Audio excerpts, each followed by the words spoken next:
Hi, everybody. High energy introduction to the first ever annual Cuckies. All right. It's the Cuckademy. It's really hard to say. Cuckademy Awards. Literally, this is just our Oscars. There's no like joke categories like who's the biggest cuck in Hollywood. It's the Enter Tournament of Champions podcast. This is our first, like I said, it's first Cuckies, first of maybe many, and we'll have our own version of this for like TV and video games. I'm sure some point down the line. Who knows?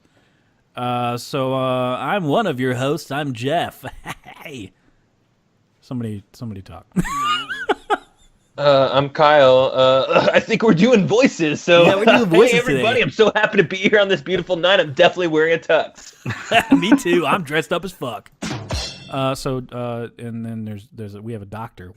Somebody call a doctor. Oh wait, we got one. It's JD. Did somebody ask for a doctor? Because I'm off duty tonight. All right. Is that wine or blood on your scrubs? Right. It's Merlot. Because we're partying today. I have a theme. This is a totally original theme, by the way. Yeah, there you go, everybody. Oh man, that sounds beautiful. All right, anyway. You really did I Love Lucy. Yes, I really did I Love Lucy. You've got some splaining to do, sir. I really don't, because that theme is just, it speaks to me. Lucy! Award season. So here's True. an opening monologue. Hey, you guys see the news? Right? Fucking crazy. Yeah. So moving on, we got our first... Regular John Oliver over here.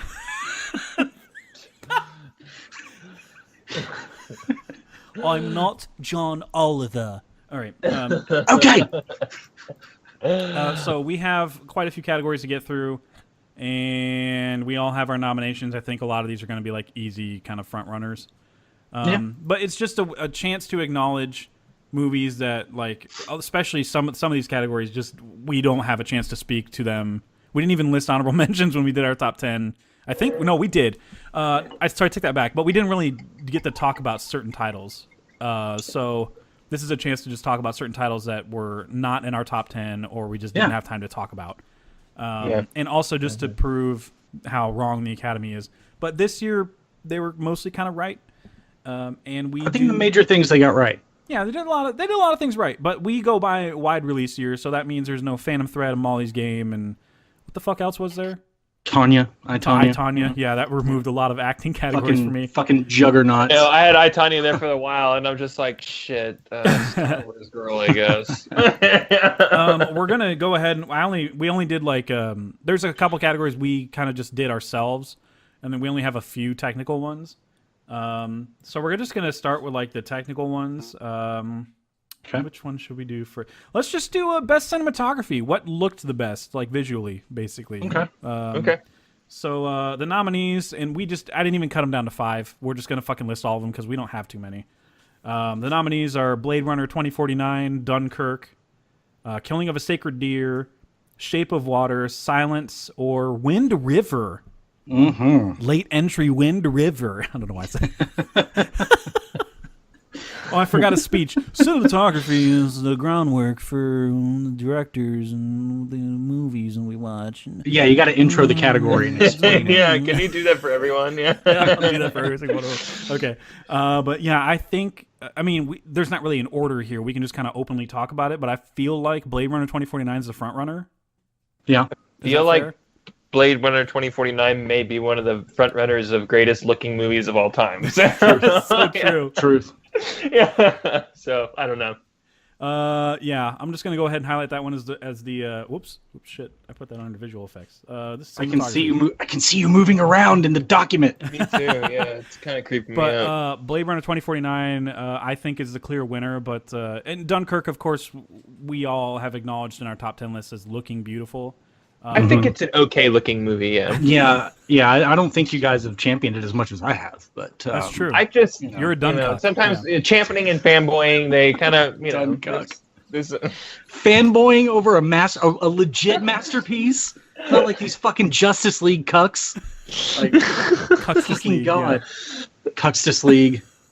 Jesus Christ. No, but I agree. Blade Runner is, I mean, it's a notch above. Yeah. But just because it's that fantasy element. But yeah, Dunkirk Roger is definitely. Deakins, man. It's fucking Roger Deakins, one of the best in the game for sure. What did he sign on to recently? What? Didn't he sign on to another project recently? Y'all were talking about? No. No, we were talking about the art director.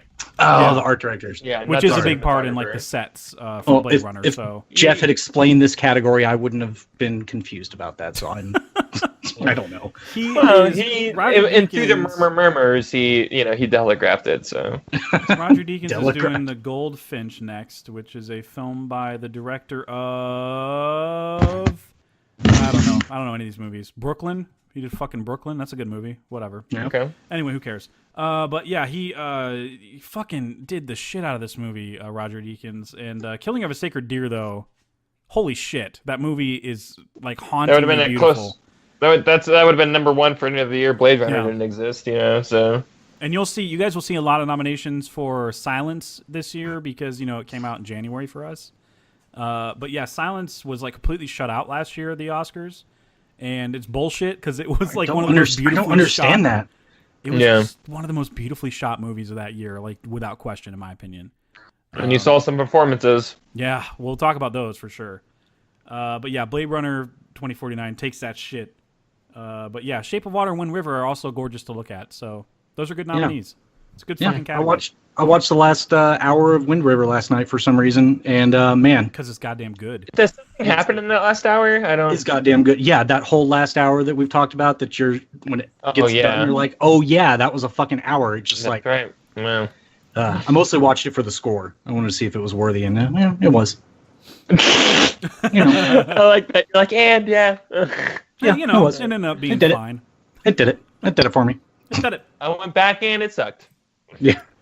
You All right, fucking flanking me? Next category, we're just going to do best visual effects. That's another I get technical chills. category. I think it's the only other technical category we have. We again have Blade Runner 2049. What a fucking shocker. Especially because everything's fucking practical in that movie.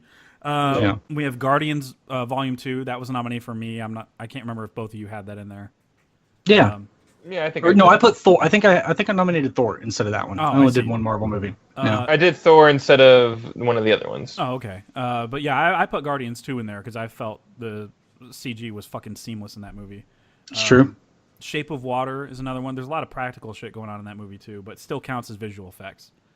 Star Wars: The Last Jedi. Talk about fucking great CG. Holy shit. Yeah. War for the Planet of the Apes too. That's another. I mean, like I'm pretty sure we were watching Talking Apes. Like you still can't Yeah. convince me that was computers. Yeah, I think that's the one I cut, and then now I'm like, that's the one that should have stayed. Maybe the one that might win. I don't know.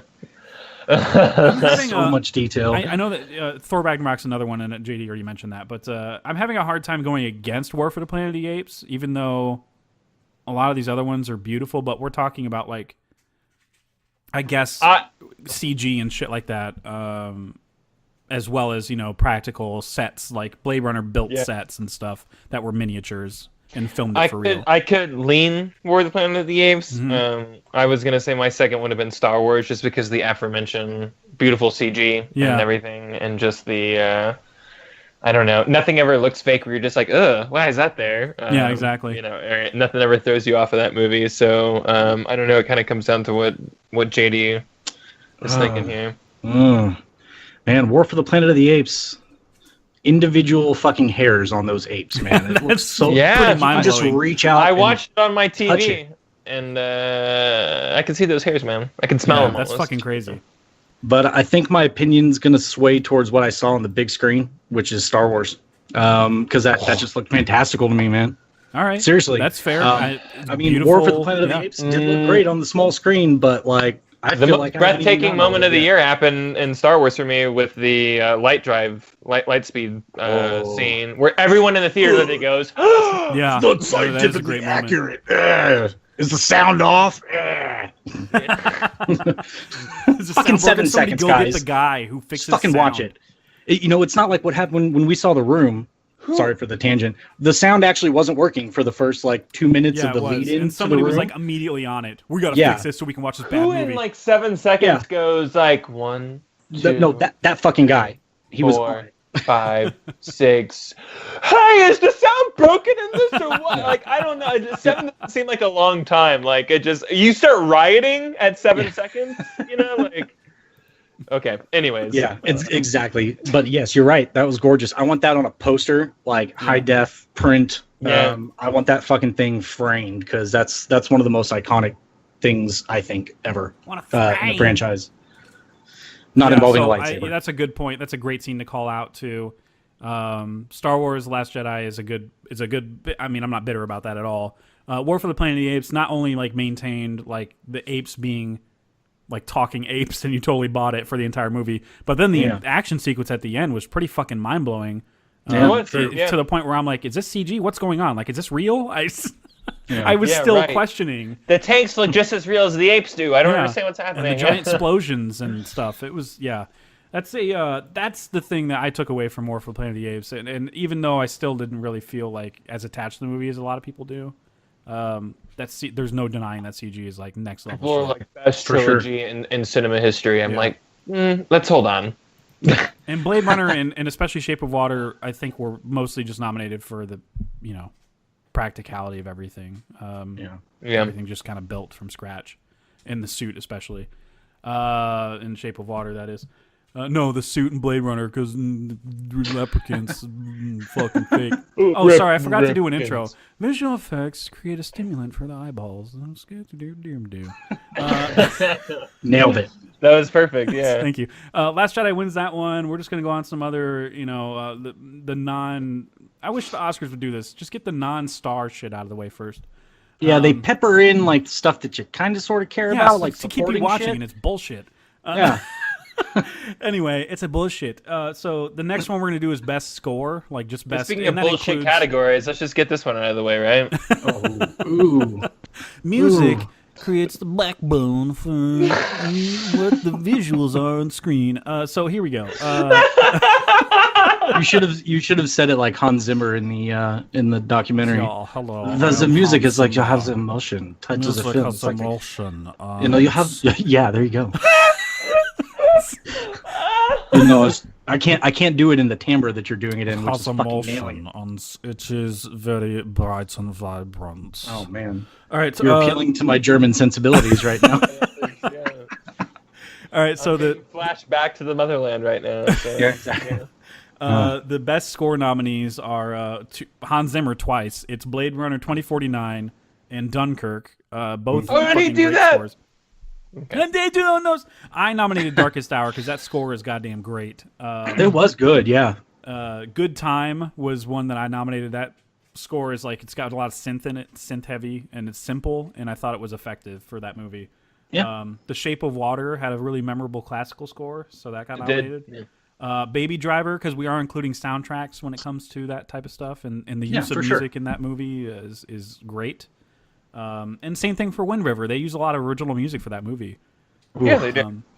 So yeah, that's a good nominee. I don't know who nominated that. It wasn't me, but it was me. Oh, okay. I did it too. It's been JD too. I don't know. I deemed it worthy. Low key. So in my opinion, I feel like Hans Zimmer's kind of leading the conversation in this one. I just don't know which one. Hans A and Hans B. My God, yeah. I've listened to both of these about the same amount, to be honest. Yeah, for sure.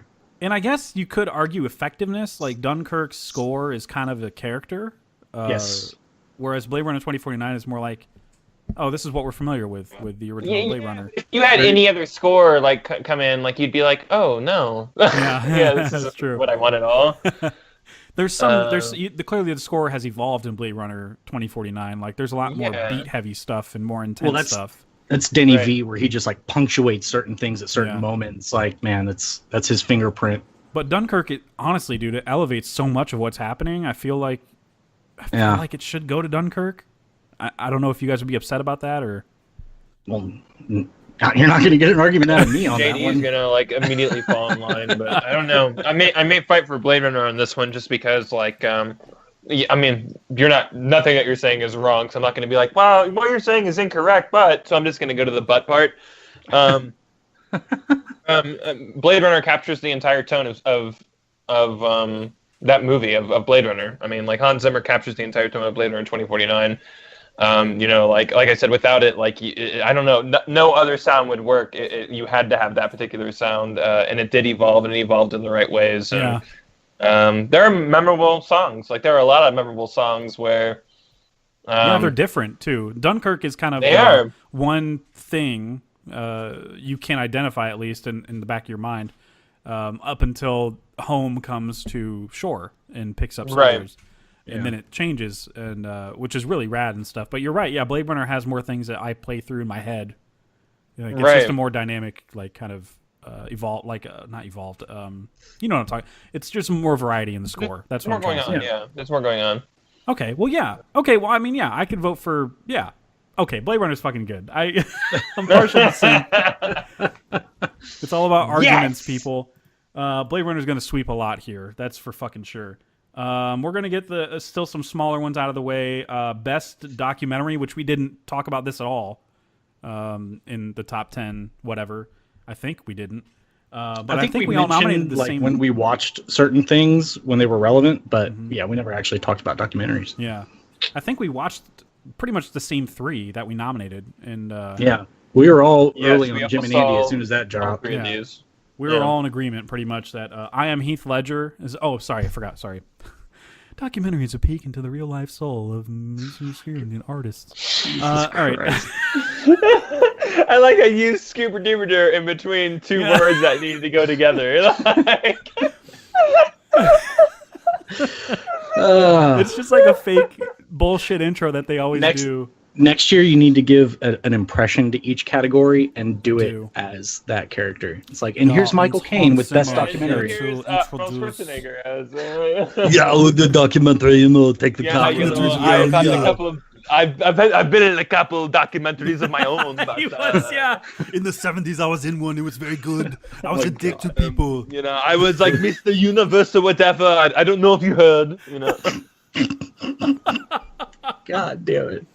All right, there we go. All right, but yeah, it's a deal. Best documentary nominees are I Am Heath Ledger, Jim and Andy, The Great Beyond, which is on Netflix. People go see that movie, and Score, which is all about the last category we just talked about. It's like the history of musical scores in film.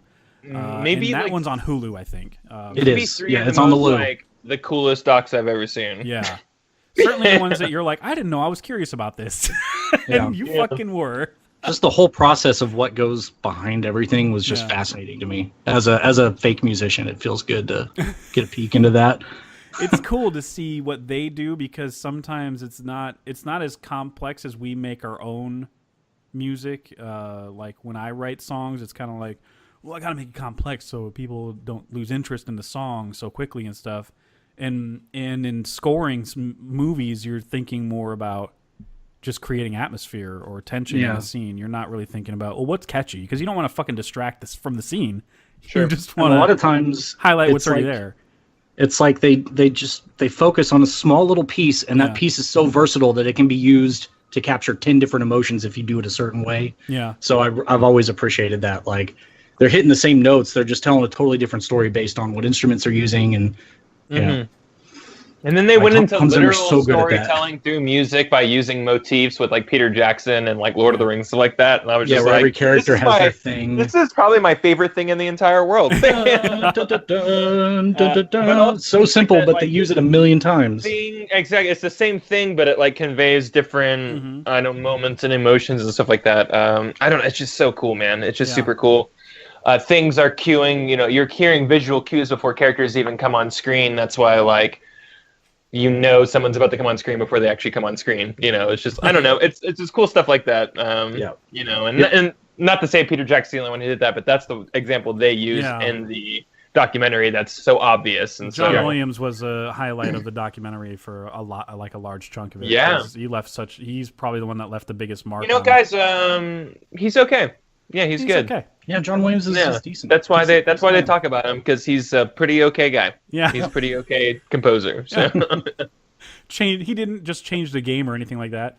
And they mentioned early on too, like how when people scored, they go back to silent films and how people would score movies without dialogue in it because it's just entirely music, much like the movie The Artist is that won Best Picture 2011-ish.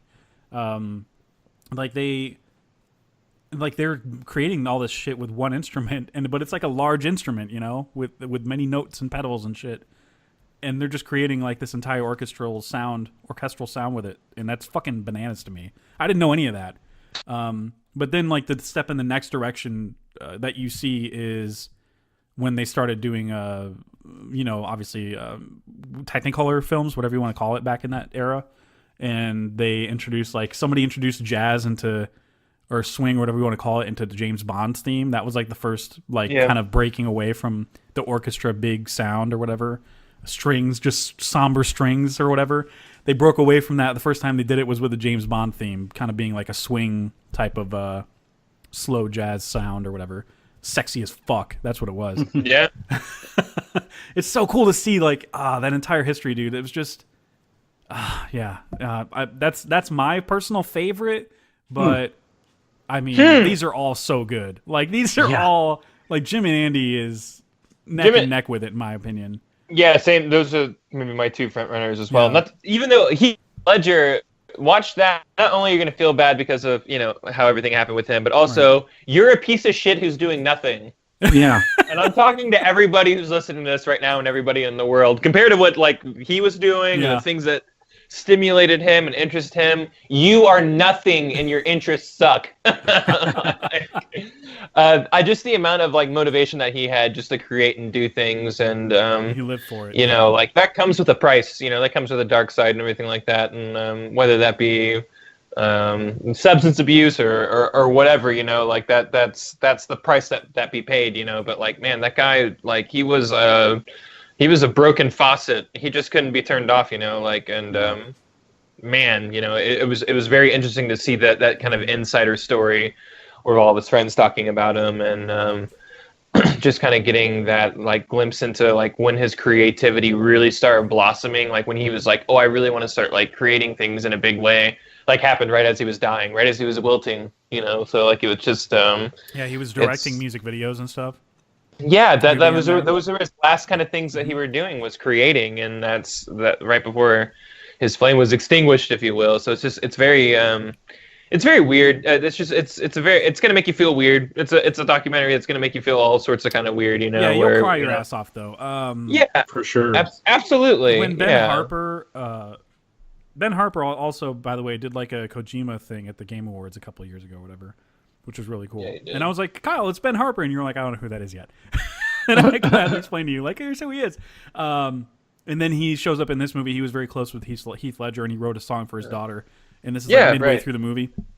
And that part fucking wrecked me. It destroyed me. And then I never recovered from the rest of the movie. It just never recovered. I can't catch. And then they had Bon Iver, who wasn't really close with Heath, but he was close with Heath's business partner. Mm-hmm. Bon Iver was recording an album with Heath's business partner. And I think it was the album that Perth ended up being on. But the song Perth, which is Bon Iver's kind of hit or whatever, if you listen to it, if you go Google it and listen to it, you'll be like, I recognize that melody a lot. It's very, very memorable. But it's just hauntingly beautiful. It's so fucking gorgeous. And again, they play that song and tell me when he says that, it's just about the stories that Heath Ledger's business partner would tell him about them growing up in Perth together and stuff, and all of them being friends and stuff. And I'm just like, fucking, this movie's gonna ruin me. Yeah. Yeah, it's a tearjerker, man. It's probably the biggest tearjerker of the bunch, but Jim and Andy still has at least one tearjerking moment that just ruined me to my core. Dude, that was rough. Took my breath away. Which particular part? Oh, I'm talking about when he's talking in the about trailer.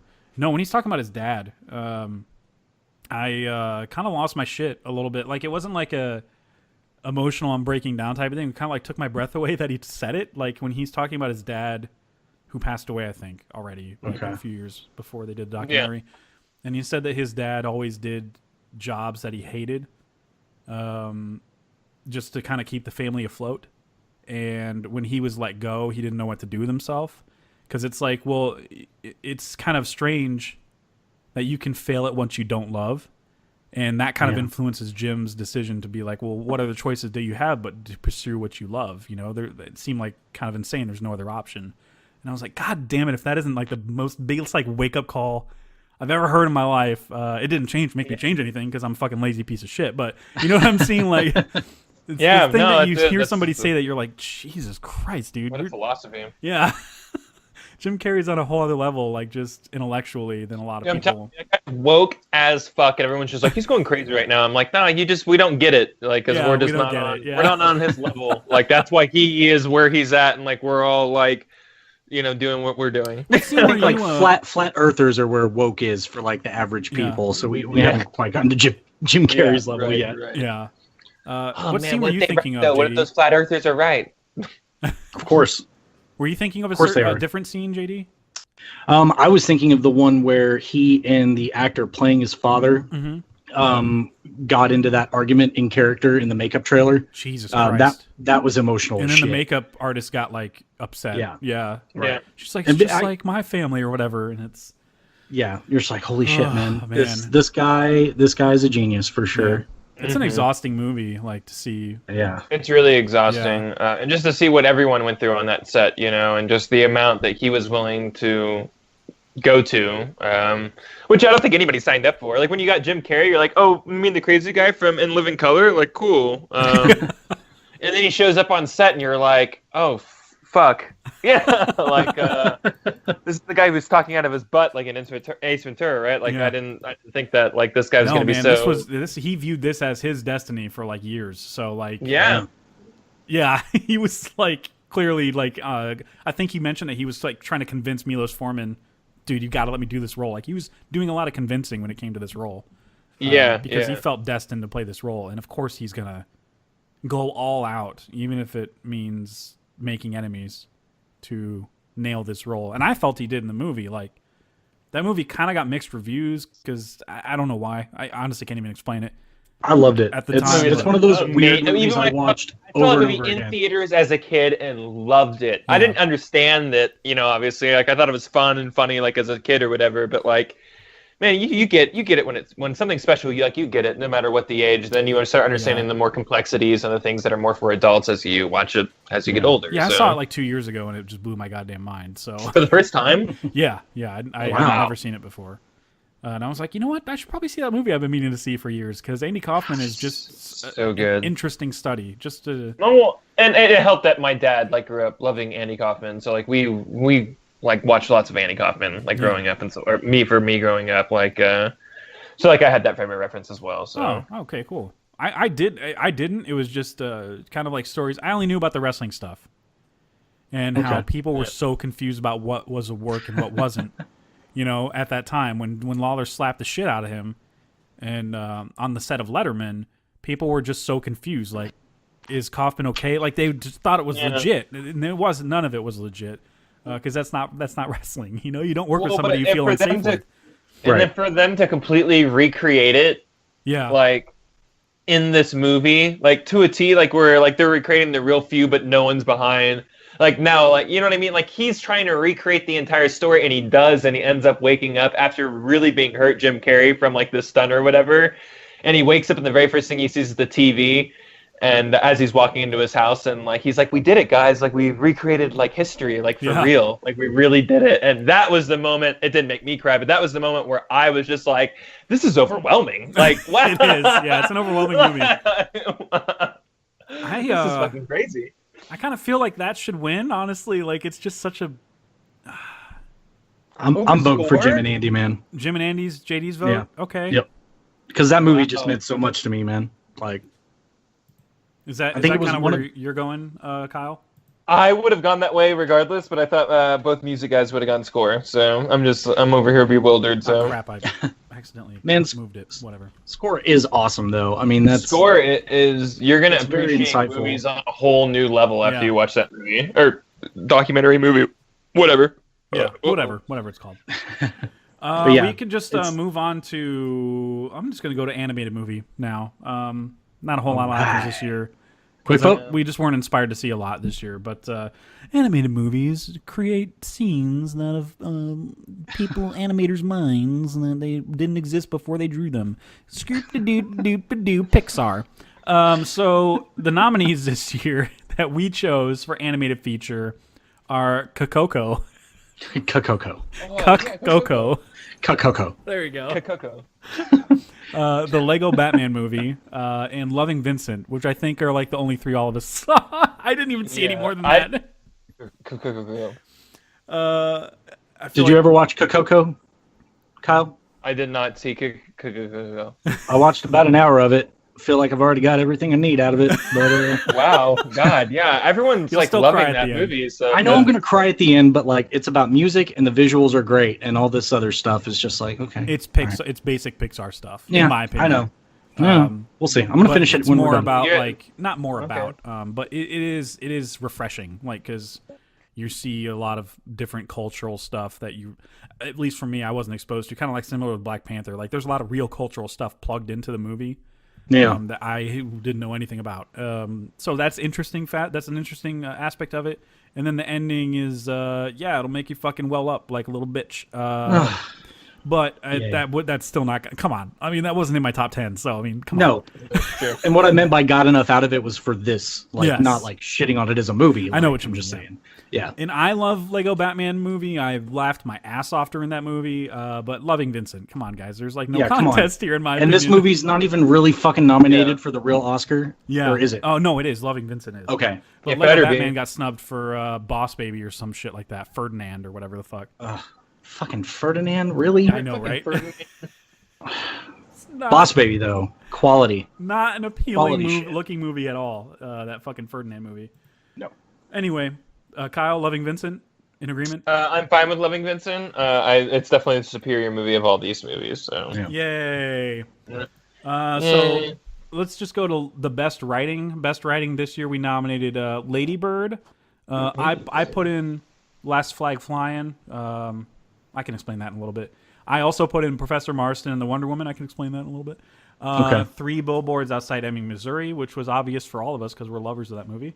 Wind River. All of us Wind nominated River. that one. Get Out, which was in my list for a long time, and it just kind of had to be like, what do I want to give attention to?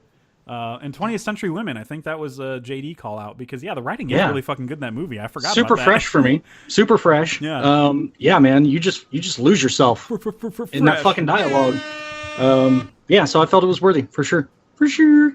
The shizzle. So I included Last Flag Flying. It stars Steve Carell, Bryan Cranston, Lawrence Fishburne, and they're on a road trip to help bury Steve Carell's son who died in a war. And there's a lot of this is a Richard Linklater movie, so there's a lot of characters are just like kind of contemplating life and the meaning of war and stuff, and how they lied about this Carell's son's death in this movie. Cranston is just fucking crotchety, like middle-aged man. He's just unbearable to be around, but it's highly entertaining to watch. I just thought the writing was really spectacular, and Professor Marston and the Wonder Woman was like about the origins of Wonder Woman. And I don't know if you knew this, but the guy who helped create Wonder Woman was into a lot of bondage and shit, and he had like Lasso an of truth. open threesome like marriage or whatever. And the dialogue is just really challenging about like sexuality and relationships and stuff, and how it's not really all that weird to just love more than one person, you know? Yeah. It's just that's how it So happens. yeah, That's fair enough. JD, you bring up the lasso of truth, and it's becoming more and more like the like bondage whip of truth, isn't it? Yeah, for sure. Yeah. They cut It's like back a lot Christian of those Grey's whip references or something. The movie makes it more like empowering than I think the actual writer intended it to be. He was kind of like a perv a little bit, so the movie kind of embellishes things, but it's still incredibly well written. Where you're kind of like, huh? Like every time somebody says something, you're like, huh? I didn't think of it that way. Like it's really cool. Anyway, those aren't going to win. I just wanted to mention those. Fair enough. I mean, I kind of feel like 3 Billboards is a front runner, along with Wind River. Yeah, Wind River. that how you guys feel? those two are the Yeah. front runners for me. Okay. Yeah. How are we gonna? Fuck. I mean, to me, 3 Billboards, it's consistent. Like, Yeah, it you're is. getting a sharp line, a sharp conversation very steadily throughout the movie. Wind River is like a handful of punctuated moments, like long, Yeah. extended conversations. Yeah. But man, what those conversations stand for. Right, and they stick God, with you it's too. just They heavy. stick with you longer than I think anything that's meant to be poignant in 3 Billboards Yeah. does, in my opinion. Yeah. I think too. Like Jeremy Renner's entire speech to Gil Birmingham about grief and loss and stuff, like right after the daughter gets murdered. Yeah. So fucking powerful. Just fucking stays with you, dude. And then his entire interaction with that kid in the back of a cop car. That's great. That's a great interaction too. Oh yeah. The entire thing at the top of the mountain at the end of the movie. That's fucking great too. Shit, there's so many great like little moments. They just stick with you, man. 3 Billboards is just the entire thing is consistently great. Well, and then creating the climax of the movie, like creating that tension, like that comes from writing. Yeah, that's writing. It comes from the effectiveness of like execution on film and the cinematography and acting and everything as well. But like it comes from the backbone of writing. Like that moment exists because someone wrote it down. Like I hate to break it down in such binary terms or whatever, but like, man, we won't get that type of stuff unless like someone writes it. Well, and I think speaking of writing, I think that the characters in 3 Billboards are more fully realized than in Wind River. But I think so too. But I think the writing in terms of what you're thinking of, like dialogue and stuff. Whenever people think of writing, that's ultimately what you think of. That's like on the surface. You want to see people have conversations that stimulate your goddamn brain. Oh god damn it! That reminds me. Writers are super important to the stories of movies and what they tell. Oh, skirt da doop a deer. That's my intro to best writing. Anyway, but yeah, Wind River, I think it's just has more staying power with specific moments in the dialogue. And I really do think you do sense the place that these characters are in, and their history with each other. Even if I feel like 3 Billboards has people in it that are feel like real people, even against even though they're like people you wouldn't want to know, terrible people. But Wind River, god damn it, there's moments in writing too that you mentioned. You mentioned the building the tension, and of course the story aspects are in the writing too. Yeah, it's not all acting and directing. It's the writing is the goddamn, it's the bones of the movie. It's the foundation of the property. It does not happen without a good script. So, and that's Taylor Sheridan for you. So, Wind River was shut out of the Oscars this year. I feel like it should be the winner this year for us. What? Right? Should it be? That's gross. That's the grossest thing I've ever heard. That it was shut out? Do that? Yes. Yeah, it's fucking stupid, right? Yeah. Like in every category, it didn't even get a single nomination for anything? At least 1 foot of snow and pitch a fit. It's getting scary out there, guys. I'm getting worried. I'm going to pull up the Oscar nominees to compare it. I didn't even nominate any of our best documentary, whatever, because they like the artsy fartsy documentaries. They did nominate a bunch of they didn't nominate Lego Batman. That was a big time snub. What else? Oh yeah, they included Phantom Thread in some of these categories. Which one are we on? I forget already. We're on writing. Writing. So they broke it up into 2 pieces. They broke it up into original screenplay and adapted. Wind River, by the way, is totally original. That's an original screenplay from Taylor Sheridan's brain. Was 3 Billboards original or 3 adapted? Billboards is original, and that was all Martin McDonough. For him to write and direct that movie. That's just so... It's already stressing me out thinking about it. Same thing with Sheridan, too. Yeah, Sheridan did it, too. He wrote Sicario, but didn't direct that, because Denny V did. Right. And then Hell or High Water, he just wrote that one as well, right? Yeah, and somebody else directed that. I can't remember who it is, but he didn't direct Sicario 2 either. Somebody else did. But he did write it, so I still have confidence in it. Cool. But yeah, I can't explain it, man. Big Sick, Get Out. If you see that trailer, come on, guys. Come on. Dude, that Sicario 2. It looks dope, right? That gun, man. Like, you're going to break your finger, Benicio, but whatever. It looks cool. Big Sick, Get Out, Lady Bird, Shape of Water, and 3 Billboards are the original screenplays. Big Sick. Okay, I guess. I mean, I guess. It's good. I'm kind of like, all right. I don't see that anyway. But anyway, Wind River, I'm going to go ahead and place that as our winner, because fuck it. Anyway, moving on to... before we get to the movie categories, I guess we should get the actors out of the way. Right? And, the director. Let's get the directors out of the way. Let's do it. Let's fucking directors out of here. I actually kept JD's spreadsheet so I can do the nicknames. Oh, yes. Right, yes. Cool. I poorly nicknamed all of them. I don't even remember what the fuck I said, because I wasn't in my right mind. So there you go. You trying to say you weren't sober? No, it was not. So this category is Guillermo del Toro for Shape of Water. A little lazy on that one, director. Chris R. Nolan for Dunkirk. Chris R. Denny to the V for Blade Runner 2019. Good job on that typo. Thanks. What was my typo? 2019. I did 2019. Let's do it on purpose. I don't. Oh no, I didn't do it on purpose. Blade Runner, but next year, and it's like all shitty. Yeah, I'm like, man, this is where it all began. The high school years. Jordan Peelsey for Get Out.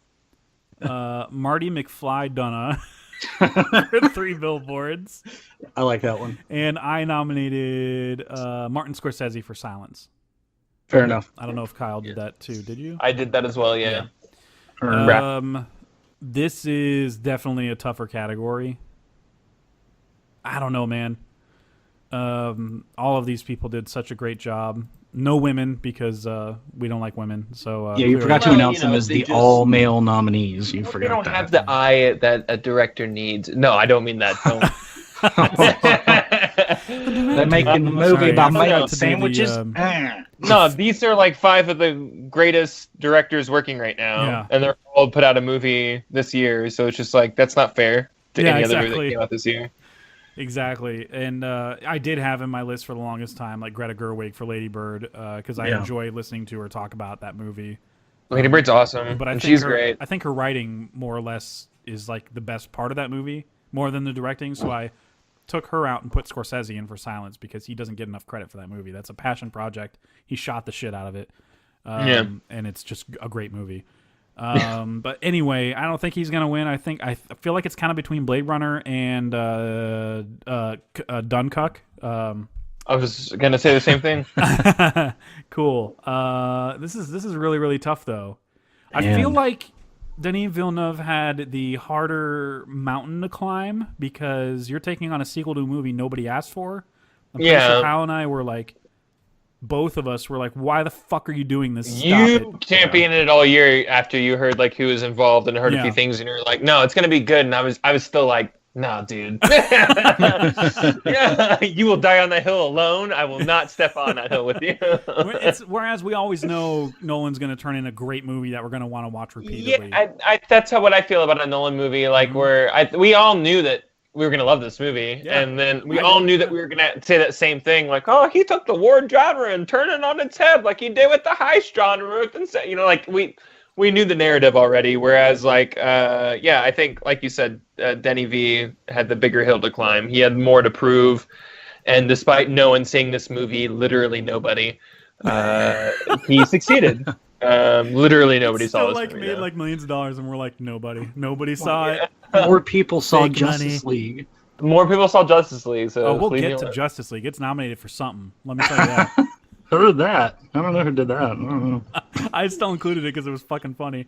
JD, how do you feel? Because it sounds like we're leaning towards Villeneuve. So how do you feel about it? I mean, for Best Director, I absolutely agree with you because Denny was a surprise. For sure. I'm pretty new to a lot of his work outside of Arrival. That was one that I had seen before all this. So, I definitely give it to him just based on the context of making the movie. Like Nolan at this point, you guys know what we're getting with him, and y'all said that. So, be good. I mean, it's going to be amazing. Yeah. But Blade Runner could have fucking sucked. It could have fucking sucked in the hands of a lesser director. And, thank God really stepped away from that. Yeah. Oh God! He had the I can't even to be like, okay, not my time. I don't even know what that movie would have been. Be. So it would have been Prometheus, but Blade Runner. It would have made us hate retroactively the original movie. Yeah. Right. Like first 5 minutes. In 2017, leading into 2018, Denny V became my favorite like working director right now. Like neck and neck with Chris Nolan for me. Like they're just like they could go into a bar together and just start fighting, and the fight would never end because I would never know how to call that fight. Right. Nope. The only I feel like longevity and less obscure titles favors Nolan. He came out of the gate like Following is a more obscure movie, but after that he came out of the gate throwing fucking haymakers with his movies. Yeah. It's nutty. Ever since then, it's been nothing but movies you want to watch over and over and over again, with the exception of maybe Insomnia, because it's a little too real and dark for some people, me especially. But in terms of like Villeneuve, I love his movies, but they're, with the exception of maybe like Sicario and stuff, where I just love experiencing those scenes again. Some of his movies are just harder to rewatch over and over again because they're just so fucking. I'm not going to watch Prisoners over and over again. Like that's just. It's too much. Hard. When Hugh Jackman is praying while burning a kid alive in a prison shower, it's too much for me. Yeah. Right. And Polytechnique, which is another that's one that's based off a real school shooting that happened in Canada that ended up because it happened, it passed a bunch of like laws for like gun control and stuff over there, which is like a thing that never happens apparently. So not in America. But Polytechnique is a movie that you watch and you're like, this movie is fucking gorgeous. It's so beautiful and disturbing. It honestly would have made my top 10 disturbing if I saw it in time. And I'll never watch it again, but it's one of the best movies he's ever done. Like I put it above Prisoners and stuff, and really, it's see, haunting. I downloaded Prisoners, so and I mean, definitely didn't. It's foreign though, so you got to read. You gotta have to read. Wait a minute. They're trying to take our guns. They're trying to make us read. I don't know about all this. All right? It's a great you got movie. a guy named Dennis who says it's Denny. All right, I don't get that. It is about a guy who is so anti-woman and feminist. This is totally real, by the way. This is not like a fake, like, you're just painting an agenda on a shooter or whatever. He went into this school, started shooting people, and it was primarily women that he targeted, but men if they tried to interfere or ran away. But he would go up to women and ask if they're feminists, and a lot of them would say no or yes, depending on their answer or whatever. It doesn't matter. He would still shoot them. And he would like kind of group them away from each other. Like he would let men leave classrooms and have the women stay. Was it at a college and all the or men high would school? just leave? Yeah, this was like I don't think it was a student there. I think it was somebody else. But Are the they dudes trying to would just like telegraph leave. the Canadians are pussies? Because why wouldn't they just bum rush that guy? Well, here's what they ended up doing. Like one of the guys, you see this guy who runs out of the first classroom, and all he's doing is trying to get help. The entire time he's trying to get help. So it follows him, and it does a time jump thing that Nolan does so well too, where you're like kind of jumping back and forth between seeing what happened in that classroom and seeing what's going on with that guy, seeing who died or whatever. It's so fucking good. It's like an hour 20 minutes. For being a short movie, it stays with you, man, and you'll never want to see it again. I'm gonna watch it. Yeah, I it's kind of like a metaphor. I gotta complete his. That's his only movie I haven't seen now. So there's a couple other like French movies that he has before that. I'm not counting all these French movies, Jeff. Okay. I'm sorry. No, it's fine. I'll probably watch those too. There's another movie called Incendies that he does. It's French, and that's the one. No. That's the other one I haven't seen for sure. That one was nominated for like best foreign movie, I think, and it is kind of more of a slow burn, but it's gorgeous to look at, so you're kind of like, I don't care that it's slow, and it's got some incestuous tones to it, and it's fucking weird. It's good, but it's like, what like it just by the time it ends you're like, holy shit. It's pretty nuts. It's good though. It's a lot to handle, so it's kind of a metaphor for all of his movies, really, more or less. But Nolan is kind of like the person I end up going really back to. Strong family relationships are like in these days. Yeah, exactly. They just love each other. You guys don't judge. Exactly. I don't know. But as far as this year goes, we're all leaning towards Villeneuve for his monumentous, like incredibly insane task of taking on a Blade Runner. He took a movie no one wanted and go, yeah, here you go. And it made me go, I like that more than the original. Like that. Yeah, me too. I go, happen? Man, that was like such a more realized movie than the original movie. I'm not craving like a run of 13 different cuts to make this movie more understandable or anything. Like it doesn't. I like how it goes. Else. No, that was it. That was the story I wanted to tell. Yeah. I mean, I know that there are like rumors of like a 4-hour version of it or whatever, but he's like, no, this is like, this is the version of. So. Yeah. Yeah, I love that. I'm totally okay with what he did. I'm good with my cut. Yeah. So yeah, Villeneuve takes that one. Now we can go to the acting shit. All right. So best breakthrough performance. This might be a short one based on consensus, but I wish I could fight for some other ones. That's for sure. So these actors you probably didn't know before this year. This year they stepped out in the spotlight and skirped dude. They derped the cuck. All right. So who's the cucky gonna go to for best breakthrough performance? Best breakthrough performance. I've been drinking a lot of wine, you guys. Me too. I'm filled the rest of my bottle, and I'm staying silent because I'm going to say something I regret. So a lot of these nominees are, I think you guys nominated 2 or 3. I ended up picking like quite a few people. A lot of these nominees are mine. Sorry. Hong Chow from Downsizing, which I did not like as a movie, but her performance was really fucking good. And my mom, who doesn't watch movies, said the exact same thing. Hated the movie. Really like that Asian girl, she has though. a really great emotional moment where like they're about to journey somewhere else and think about not inviting her, and then she gives this big grand speech about her life as an immigrant and how she's been waiting for a moment like this is destiny and all this stuff, and she's using like this. It's almost like a comical Vietnamese accent, but I think it's legit. Like it's a Vietnamese accent talking in American broken English, and you're kind of like, oh, is this offensive? But it's.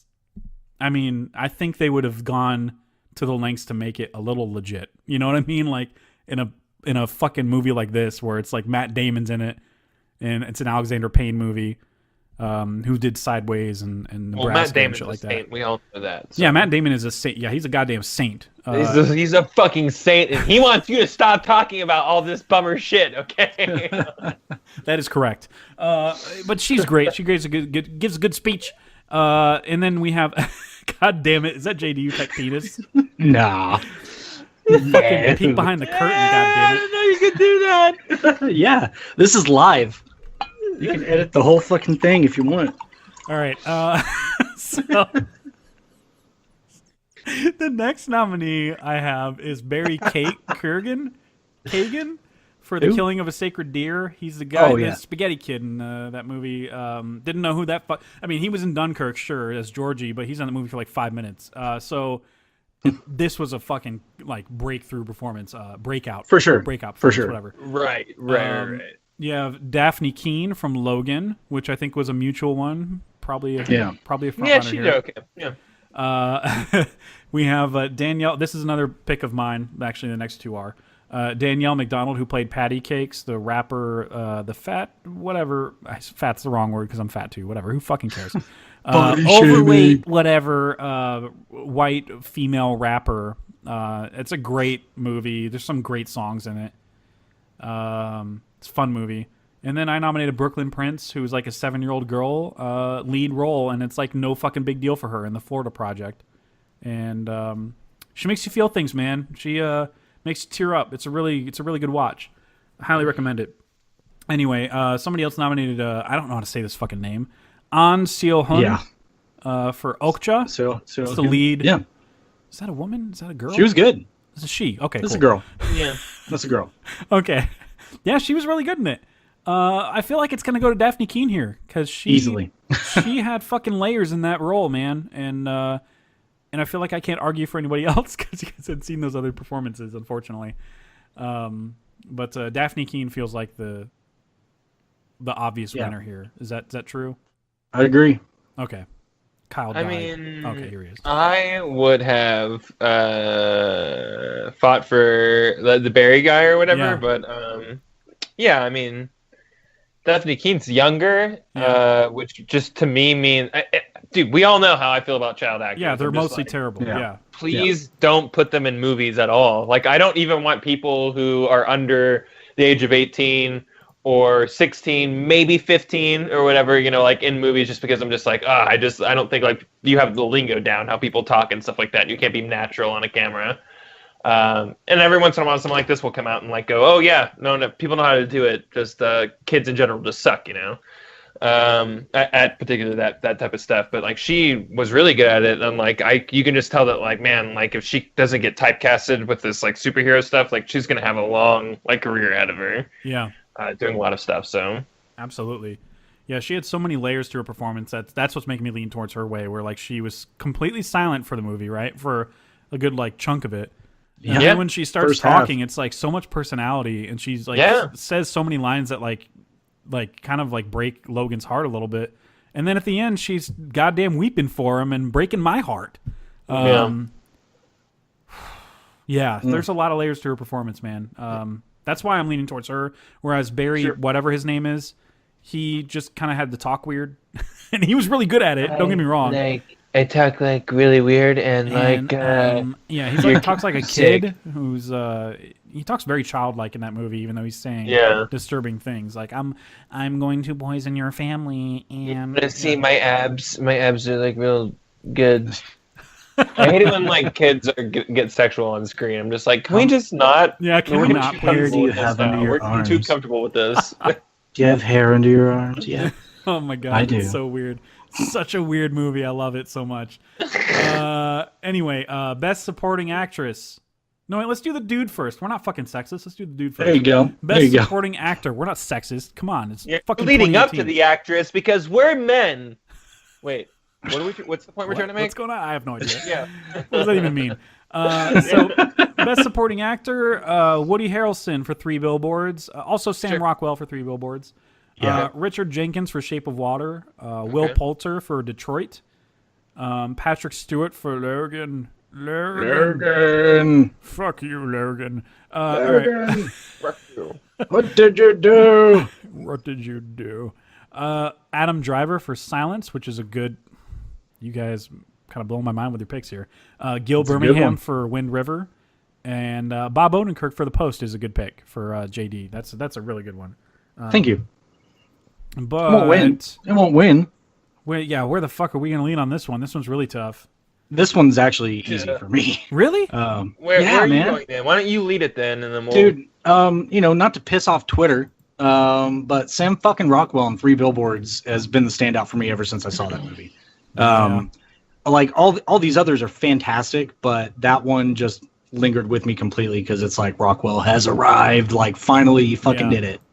I mean, Adam Driver's was also powerful. I obviously nominated Gil Birmingham from Wind River as well, but yeah man, I dig Rockwell. I dig that whole fucking character from a movie standpoint. Not like I want to be friends with him or anything. No, yeah, of course not. That's the thing with this movie. He's a fucking despicable with person. any of them. I could totally lean redeemed. towards Rockwell completely. The only struggle I was having was like Jenkins and Harrelson were just so fucking good, and Stewart even Patrick Stewart and Logan. Breaking your heart with his confession only to get killed and then realize Logan never hears that confession. Not just that confession, but his pouring his heart out. But yeah, you're totally right, man. Rockwell is a totally completely irredeemable character, and he still is at the end of the movie. Don't fucking argue with me about that, Twitter. Yep. But he becomes not a redemption suddenly arc. good because he takes a car ride. Redeemed. He's redeemed by going to pursue violence towards somebody. The guy that wrote it said he was not redeemed. Where does that logic even take you? Fucking just stupid. By going to literally murder maybe somebody else, like he's redeemed as a person. Like he's no. Woody conveys a lot of heart in this movie too, and sure he does have a short existence in the movie, and it's kind of shocking. Sorry for spoilers in advance, I guess, on all these movies, but the Oscars are going to show footage of like fucking spoiling these movies, so kind of cut us a break a little bit. But Woody stays in it because he writes, I guess spoilers, whatever. Doesn't he write letters that kind of come back throughout the ending? Yeah, so he does. You get him. Yeah, he He's writes still this there. letter that Rockwell reads, and it's great. It's a great heartfelt moment. But he's just got a lot of heart to him, despite kind of being crotchety and saying like inappropriate shit to his daughters and stuff.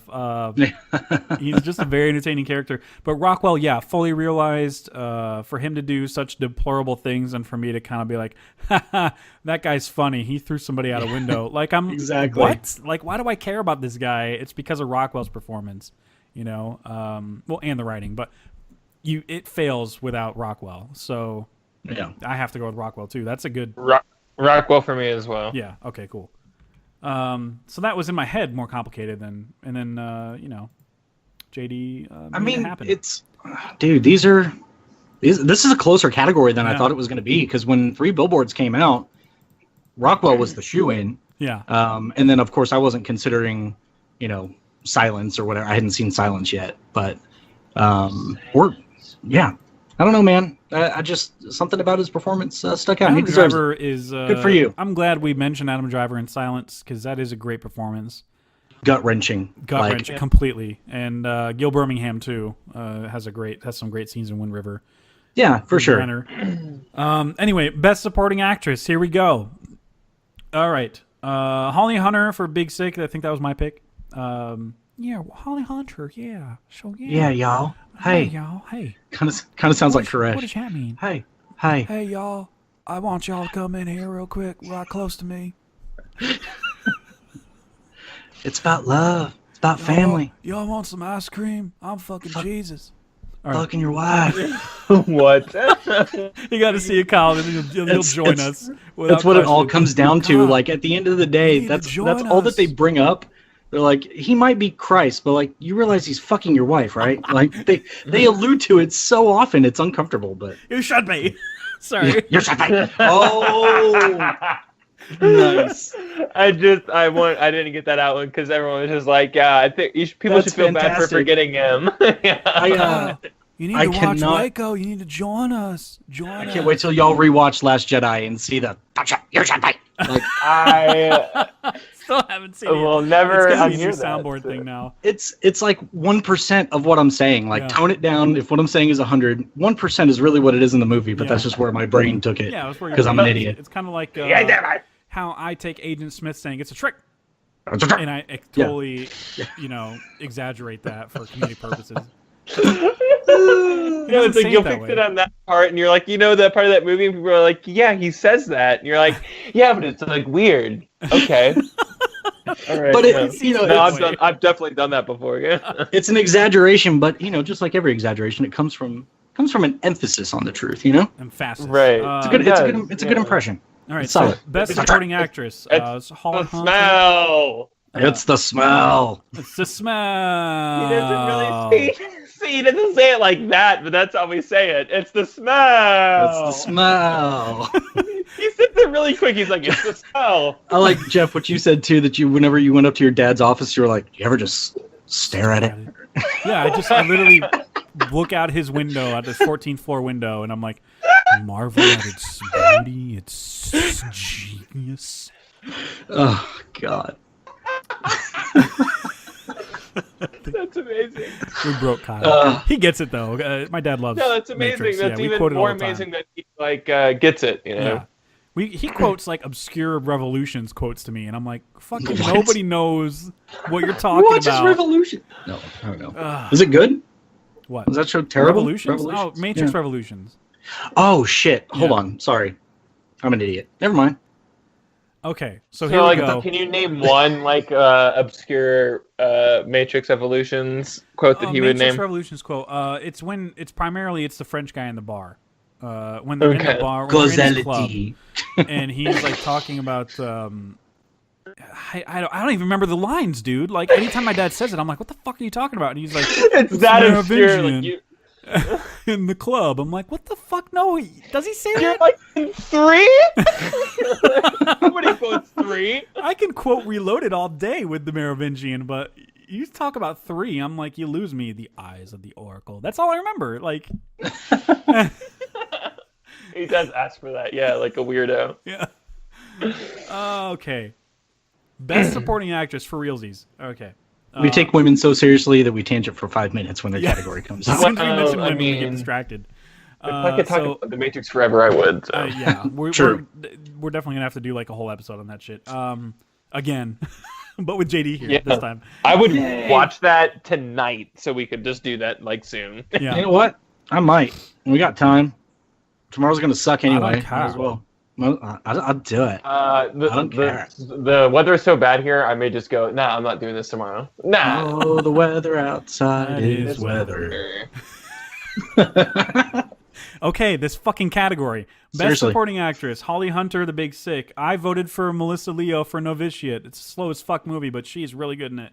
I don't know what that is. It's a movie. I think you about- made that up. It's a movie about people like little. I don't want to say little girls because they're like teenage. They can consent. They're like 18, 19, and they go to a whatever you call it, where a nunnery, I guess, wherever nuns become nuns, and Where they marry Jesus. a novitiate is like becoming the next level. It's like swearing yourself to God for the rest of your life. It's coming like Theta level 3, like in Scientology or whatever, or Thetis level 3. Or it's equally religious bullshit. That's exactly. Okay, And her character, Melissa Leo's character, is a nun that was kind of like she's an older. You can tell by looking at her. She's like middle aged, 50, 60. And she's been in the Catholic Church for such a long time. And this is around the time that Catholic Church 2 started, where like the Pope at that time started writing new shit to like make the church more lax. and Melissa Leo was not having it. She's not happy in this movie. So I just felt her conflict in the movie, and yeah, when you took out I, Tonya, you fucking have to nominate obscure shit. So here we go. True. All right. Tatiana Maslany was my pick for Stronger. She's fucking amazing in that movie. Fight Me. Laurie Metcalf and Lady Bird. She's okay. Oh, just okay. She's okay. Yeah, I know. I was a fan, so. Yeah, I don't think we're going to vote for her. Allison Williams for Get Out, because that cereal scene is dope. Just the cereal Why scene. you eat cereals, crepey girl. Octavia Spencer for Shape of Water. Sure. Yeah. Greta Gerwig for 20th Century Women. Thank you, JD. That is a great role for her. It was, Just man. menstruation. I mean, menstruation. just that whole scene was so uncomfortable, and I'm like, it's so why? great though. But, It's so but why- funny. It wasn't uncomfortable because I'm uncomfortable with the word. Yeah. It's watching them be uncomfortable Yeah. with the word it's just great. It's like, don't say That's to me good like stuff. a question. Just say menstruation. Yeah, and it's like, look, you're getting him to do what you want. Just drop it, okay? He said It's it. so Just fucking funny to move me on. though. I Yeah, love it that is- entire it scene. is. Yeah. It's so funny. Zoe Kazan for Big Sick, which now that it's mentioned, I feel like is the better performance over Holly Hunter. Now that I see it in the fucking writing. Well, it's tough to vote for somebody that's in a coma for 90% of the movie. Right, but when she's not though, she makes her presence known, and She she's- does, for sure. Yeah, and she's just like incredibly like sweet and like I just love feels her like somebody quirkiness, you man. could befriend, and it would be fine just befriending her instead of having to always want to like fuck whatever. I mean, if I I don't had talk to about it choose, anymore. though, I mean, she's pretty cute and she's cool. So She's cat. She's like, yeah.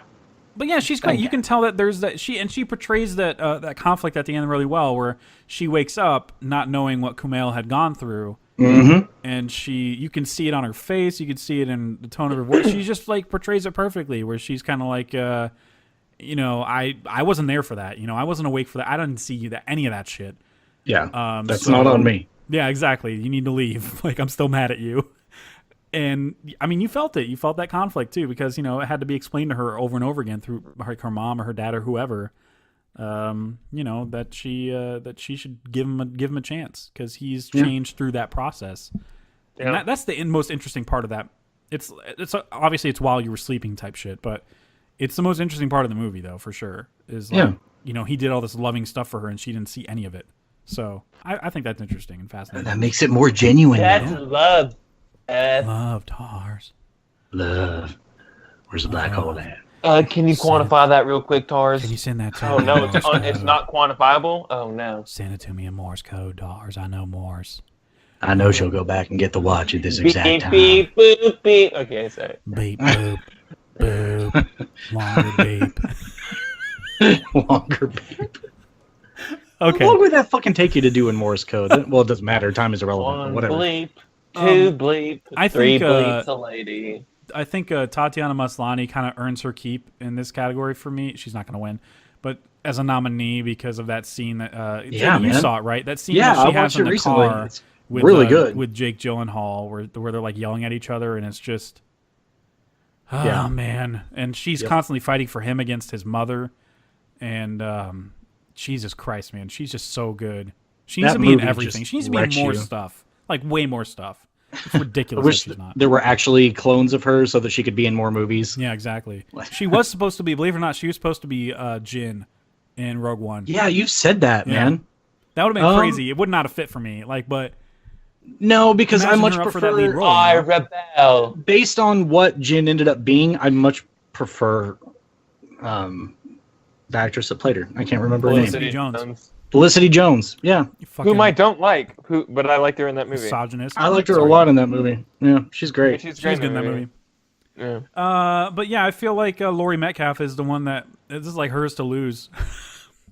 I don't know. Dude, that's after just rewatching with my family. Like that's who we were talking about when that movie ended. Yeah. was her overall arc and just, dude, who can't relate to that dynamic between Right. them? You were on one side of it one way or another, growing up. So yeah, I like Laurie Metcalf a lot. Lori for me as well. Sweet. I mean, I feel like Allison Janney's probably going to steal the Oscar from her, honestly. And I do Yeah, feel like and Metcalf I deserves think it's it. because more people are connected to that story overall, and so Yeah, they that's do just like that that's shit. that's a byproduct of the tabloid nature of that still embedded in everybody. So it's adding a piece to a narrative that you didn't know about, Mm-hmm. but from a raw performance, man. It's Laurie Metcalf. She doesn't need to be. It's more nuanced. I mean, she did that one scene in like 2 takes, and they used the first take. That one scene where she's driving around the airport, and then she cycles back and yeah. Did you say that was the first scene that they shot in the entire movie? No. Is that something you said? They only I think you might have. I don't know. You might have confused it for how she did it in like 1 take, and they used the first take. Oh shit! Okay. Laurie Metcalf said she could only do it twice. And Greta was like, okay, like, you know, Laurie was like, that's all I can handle. You guys need to, okay, I'm going to tell everybody this, not just you guys, but you guys should, this isn't just directed to you guys. I got to clarify that. Okay. Everybody listening should go seek out the Directors Guild Award nominees, like they did like a roundtable type of thing. And it's a 3 hours long thing. And Greta Gerwig's involved, Jordan Peele, Christopher Nolan, Martin McDonagh, and Guillermo del Toro. 3 very distinct minds behind the camera and storytelling wise, and they focus on like not just how they work with their actors and how they directed their movies, but how they all wrote their stories for their movies. And I think Greta Gerwig had the most like powerful insight for her movie. You feel her imprint on that, man. You can tell that she is Lady Bird. Like that's just an extension of herself, right? More even like if she didn't live that, she was like she says that she was more reserved in high school. She never did any of those things. So maybe that character is kind of more like what she wanted to be. Exactly, like what she wished what she was. identified with. Yeah, it's a possibility. But Laurie Metcalf is definitely the performance that I come away talking about. People talk about Saoirse Ronan all day, and I'm kind of like, yeah, she's good in it, but like Laurie though. Right. Totally got my mother vibes from that. Even though my mother and our relationship isn't as strenuous and fucking like strained all the time, it never was. Even if I was a pain in the ass at home, it's different for a girl and her mother though. I'm sure, totally different dynamic. But it comes from the same place of like she's trying to shield her kid from failure for the rest of her life by her going out to New York at all is kind of like. I mean, you're setting yourself up. You can go out and get a degree all you want, but you're just going to end up being like a fucking nurse at your hometown. It doesn't matter what you do. So clearly it comes from a good place, and that's very much like a thing that I felt in my own life. So, I mean, not as overwhelming as in Lady Bird, but when you guys were trying on dresses as a kid together. Okay, the dynamic is the same though. Not the scene, but the dynamic. I know. Where like you're arguing, and in the same sentence you go, "Ooh, I love that dress," and you just like, you know, like it's the same thing. Like it's, "Ooh, I love that tuxedo," or whatever the fuck we were doing. There you go. You're gonna look so handsome, Jeff. Coming God, soon, Jeff. 2019, Guy Bird. I took a sip right when you said that, and I almost just ruined my microphone. Directed by Jeff Widman. Oh my God. Guy Bird. Guy Bird. Dude Bird. Dude Duck. I'm glad we voted this way. So here we go with Best Actor. Andrew Garfield for Silence. Fucking slays that role. Jake Gyllenhaal for Stronger. Huge Jacked Man for Logan. Mm-hmm. Daniel Kaluuya for Get Out. Gary Oldman. Very old man. He's an old man in this movie. Darkest Hour. Jeremy Renner for Wind River, which is a great call for you guys. I think you guys both included him. Yeah. And James Franco for Disaster Artist. I don't care. I'll do it. It's great. Transformative performance. There's a lot of obviously there's a lot of controversy around that guy right now, but we're talking about the performance and separating whatever the fuck that is. I feel nasty about it, but whatever. I mean, doesn't make the movie not good. I don't think all of us saw Darkest Hour, so I feel like that's not going to be like a unanimous win. Yeah, and I don't think it should be. I think we should actually kind of talk about it. Oldman is great in that role, but I feel like there's more emotion in these other roles, and there's more range. Yeah, I think it suffers from being the movie itself is just kind of boring. Yeah, it's the most boring Dunkirk movie. Yeah, for real. Year. We got the most exciting version of that story. Yeah. No doubt. But yeah, I mean, Oldman is fantastic at what he does. It's just, I think some of the other ones are a little bit more, right. Yeah, a little bit more dynamic. I would even rank Kaluuya's performance and Get Out above his. And that's talking ranking it 4th out of 5, Yeah. So I don't know, man. This is really, really tough. Hugh Jackman turned in his best performance as Wolverine in Logan. So that's really tough to kind of rule that out. Andrew Garfield, I didn't know he had that performance in him, honestly. No, I didn't either. I've never seen him in anything other than Social Network and Spider-Man, which, Spider-Man's like fucking... When Gwen dies, I felt his pain, but other than that, like, come on. Yeah. Come on. Go skateboard it off, bro. Yep. I'm cool now, and I'm like an underwear model.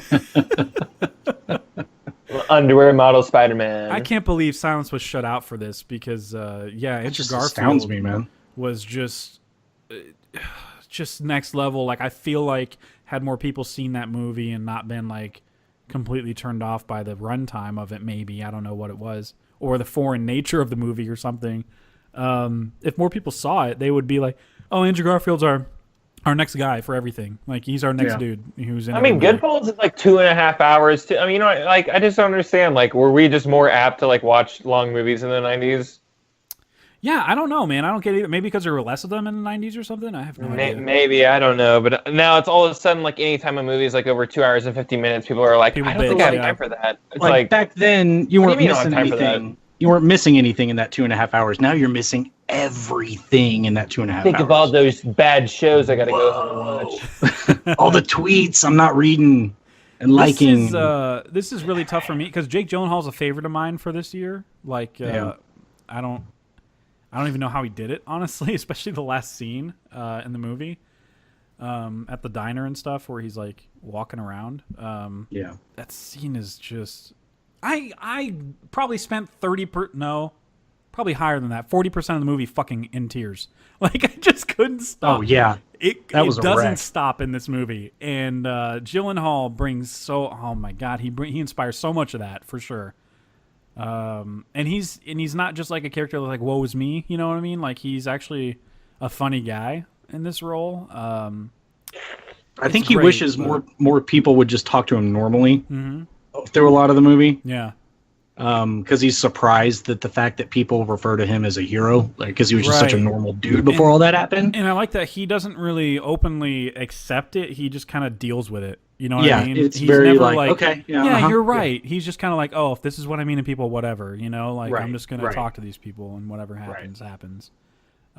Which is great. That's a great scene. It's a great movie, man. It's a really moving movie. It is. Oh, I forgot to do intros for the last... Back it up. Got to get them all out. God damn it. Yeah, just get a couple of them out real quick. God damn it. All right. Best supporting actress really means the actress that supports the men or something. Okay. Best actor really means... Would have also accepted a bra joke in that one. Best actor is really like the person that you hinge your entire movie on. Skirt. Did I do best supporting actor? I can't remember. Best supporting actor is the category that Sam Rockwell is clearly the front runner of. All right. I feel like we could all argue for... I feel like we could all lean towards Garfield in this one, honestly. Yeah. This is a tougher one. I can't believe he got shut out. Like, that just astounds me. Yeah. For me, it's Garfield and Renner. Honestly, yeah. I bet they talked about it on set too.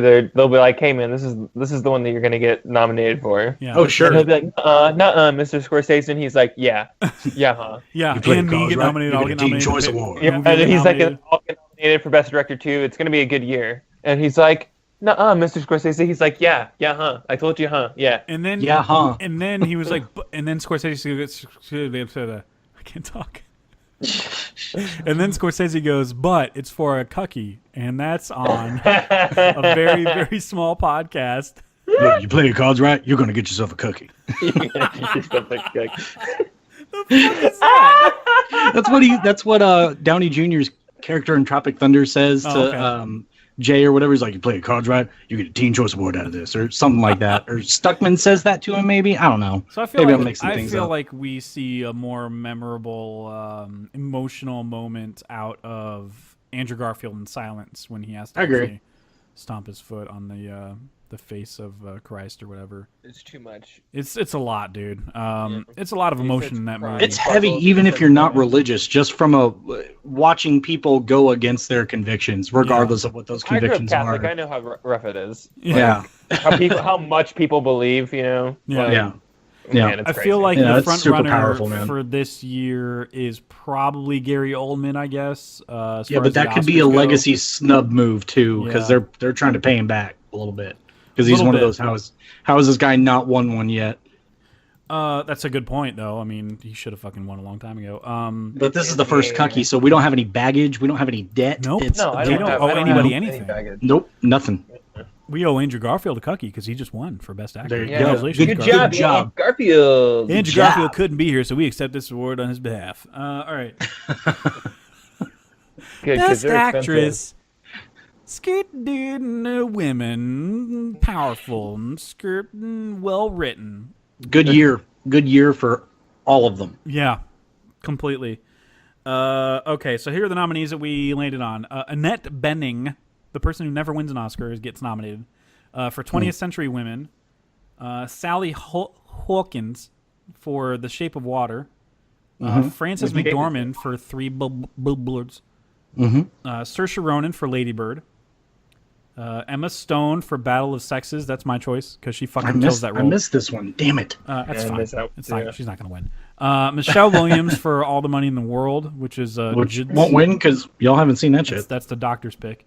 And Daisy Ridley for Star Wars: The Last Jedi. She is. That's a good. I literally put her on there because I didn't see any other. I didn't know. I didn't have Michelle Williams or anything like that. So yeah, I get it. Fair enough. I don't. Is this between Frances and Sally? Frances McDormand and Sally Hawkins? Or? Pretty sure for me it is. I could make an argument for Michelle Williams, but it's going to fail because she's the only redeeming quality in that movie for me, really. But yeah, I mean Christopher Plummer's fine, but my old Christopher Plummer. Anyway, it's just more impressive that he didn't suck because he filmed all his scenes in 2 weeks. Yeah, he did. That's a good point. He did great, but yeah, it's between Frances and Sally for me. Frances man. And Sally, sure. I think I'm leaning towards Sally, dude, because Sally. Dude. Yeah, brother. Yeah, bro. Yeah, really, brother. We dude, spoke Sally to Hawkins, dude. She comes in there, dude. Let me tell you something, brother. Tell me something. Sorry. No, yeah, I get that. I was about to say that because her role is kind of more of a challenge, I guess. You're emoting without words, whereas Frances McDormand is great, but she took a script and delivered on that script. But Sally Hawkins had to emote just with everything other than words. So man, that was the deciding argument right there that you just made. Because I'm like, no, man, it's Frances, and then you're like, no, man, Sally had to work more for her part, whereas Frances can take a good script and just do what she normally does and just just play up whatever's there, whereas Sally is Christopher just Nolan hey, here's logic, the thing, don't be boring on screen. Right. Wait, what did you hand me a script for? It literally just says stand there and interact with fake fish things. So yeah, I agree with that. I Sally Hawkins probably for me as well. Cool. There's a lot there, and here's a part that wasn't. I learned this from the Directors Guild Awards talk. That wasn't in the script that Sally added. When she is trying to get Richard Jenkins to repeat what she's saying, so he understands, not just understands, but feels what she's saying. Right. And she hits him. She made that. They made that part up. That's not in the script at all. And he goes, "You hit me. You never hit me before," and that's in the movie.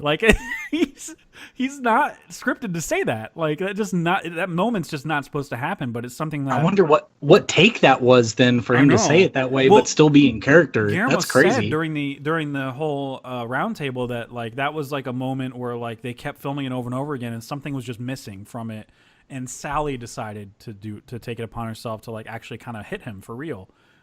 Which wasn't in the script to hit him at all. It was just kind of just to get his attention, snap at him or something.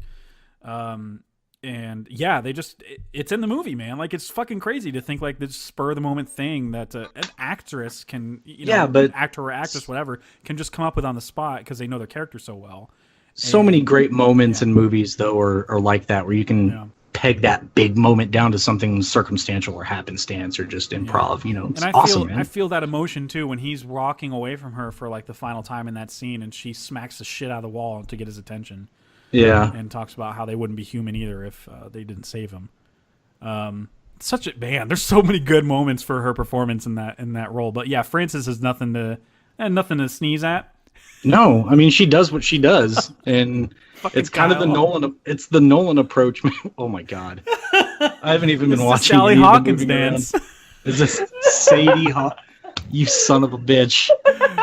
Oh my god, that's the one where the girls ask the guys, right? Yeah. Yeah. Do you want to go to the Sally Hawkins dance? Yeah. Okay. That's great. That's great. So Sally Hawkins wins that one, and now we're going to move to the actual movies, and this is like split up by genre, and then of course best overall picture.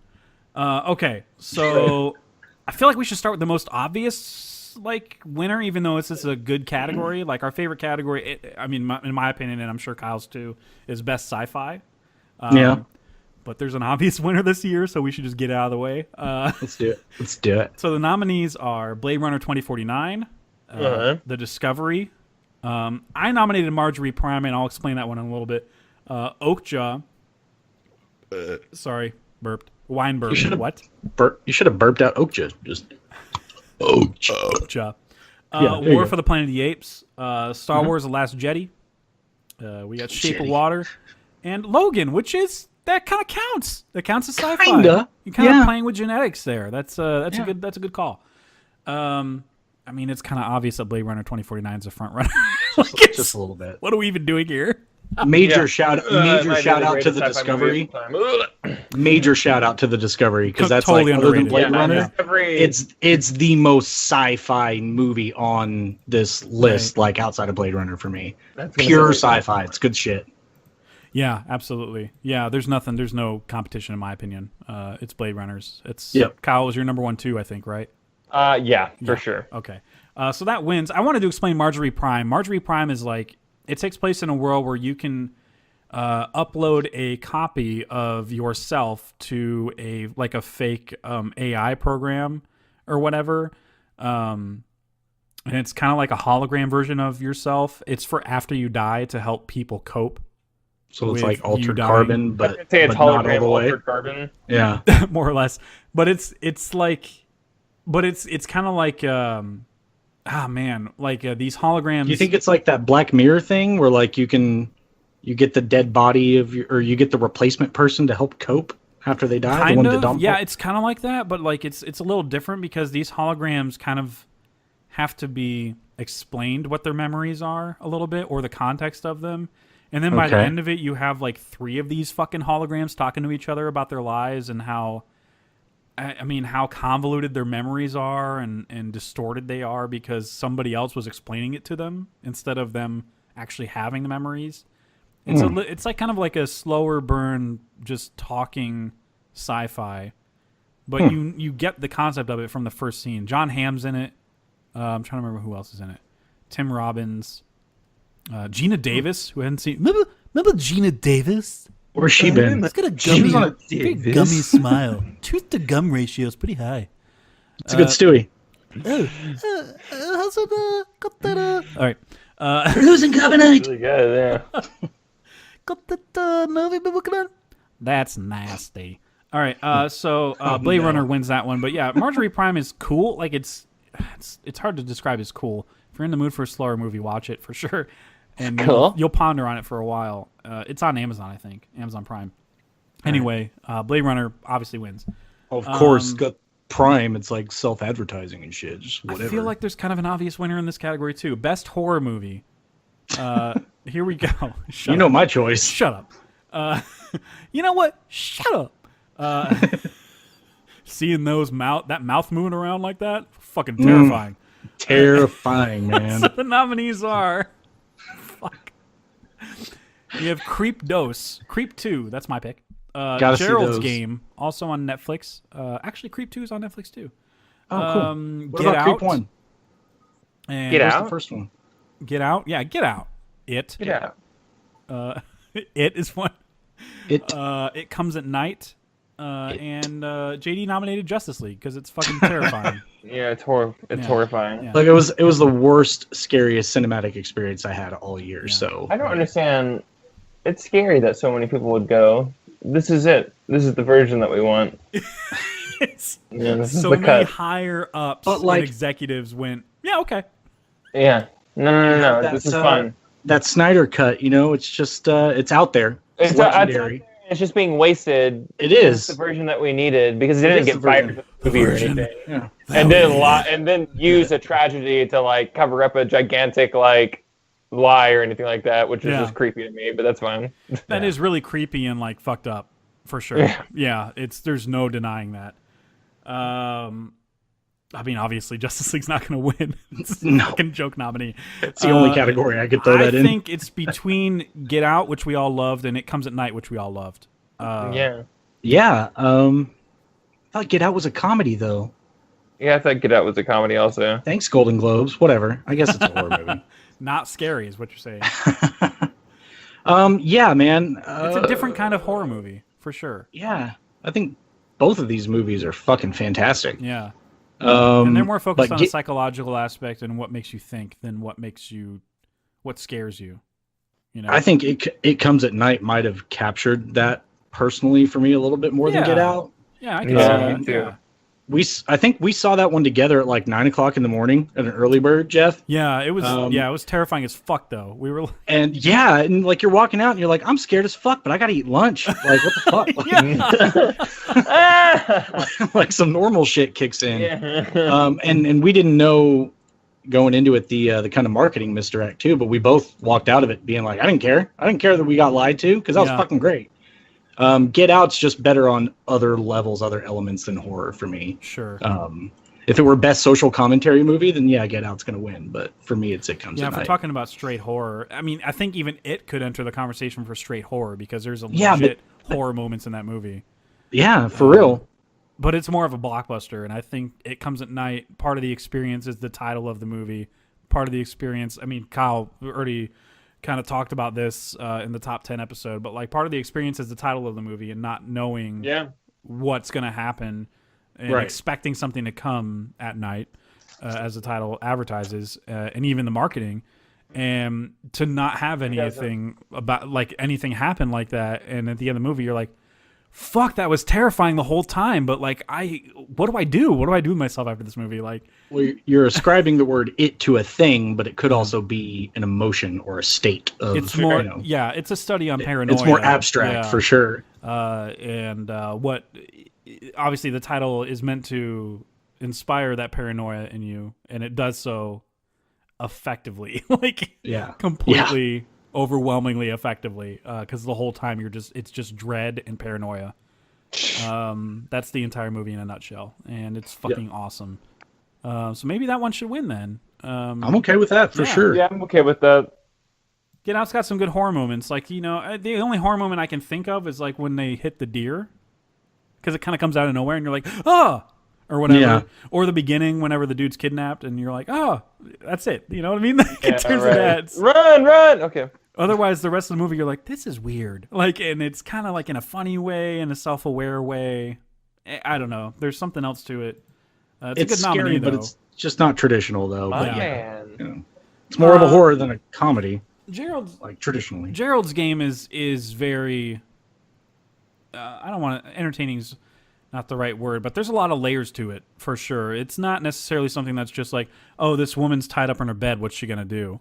You see flashbacks that are pretty fucked up, and they kind of catch you off guard. And they're truthful to the ending of the Stephen King book, which is kind of shit. So the ending is the only thing holding that movie back. So it's the one that they should have changed that they didn't, instead of the ones that they do change that don't benefit from that. Son of a bitch. It's still a great movie, though, and there's lots of stressful moments, and there's an incredible gross moment in the movie, like an intensely gross, like visceral moment, green room-esque moment in that movie. Really? Okay. Yes. And Creep 2 is just, it's a sequel on the first Creep movie, which stars Mark Duplass. and it's like a found footage type of movie where somebody's filming him in a fake documentary type of environment. And in the first movie, there's a twist at the end where you find out his true motives. And in the second movie, it's kind of like he's open with the person that's filming him. He's like, "Look, here's my thing," and there's no grand twist or whatever. It's kind of like, how is this person that's filming him going to react knowing the truth about him? So it's like a totally different movie. It's fucking awesome. I highly recommend both of them. I think Creep 2's on Netflix, and I don't know if the first one is or not, but it should be. And they're short. They're short, hour 20-minute movies. They're fucking great. And cool. Mark Duplass, man, we've watched his movies now, like Blowjay, and Blowjay. Come on, get it right. Yeah. Sorry, my bad. And he's clearly on another level as an actor that we just didn't know about because the league is just so casual. So yeah, it is. Watch his shit, everybody. That's what I gotta say. He's a writer on the league, isn't he? Or I think does so. he just act? Co-creator, writer with his brother, maybe. I don't know. They do a lot of projects together. Cool. Next matchup. Next matchup. Still in our old model. The next category is gonna be best comedy movie. We got Big Sick versus the Disaster Artist. I don't care. I'll do it. The Lego Batman movie, Logan Lucky, which was fucking funny. It was. 3 Billboards, Thor Ragnarok. Good call, because that's a fucking comedy movie. Yeah, it is. And I don't feel at home in this world anymore. That was a Kyle edition. That's a great Great edition. Call. Yeah. Great call. Very funny. Great call, Kyle. Thank you very much. Great call. What a comedy movie means to America is Scoop doing the laughs and escape of the Screw present environment. All right. I didn't do anything for horror or sci-fi, so whatever. You know, the critics. Do one real quick. Just real quick. The Critics' Choice Awards combines them, and that's fucking stupid. That's so stupid. They're totally different genres. They combine what? They combine sci-fi and horror. Why? Yeah, because they're so similar. You know? Yeah, they're so similar, right? You might have overlapping movies in a given year that touch on both, but doesn't make sense to me. Why? So I guess I'll do a quick one on sci-fi. Sci-fi expands the mind and allows you to think about things that Skirp do you wouldn't. Like love. And horror is, horror.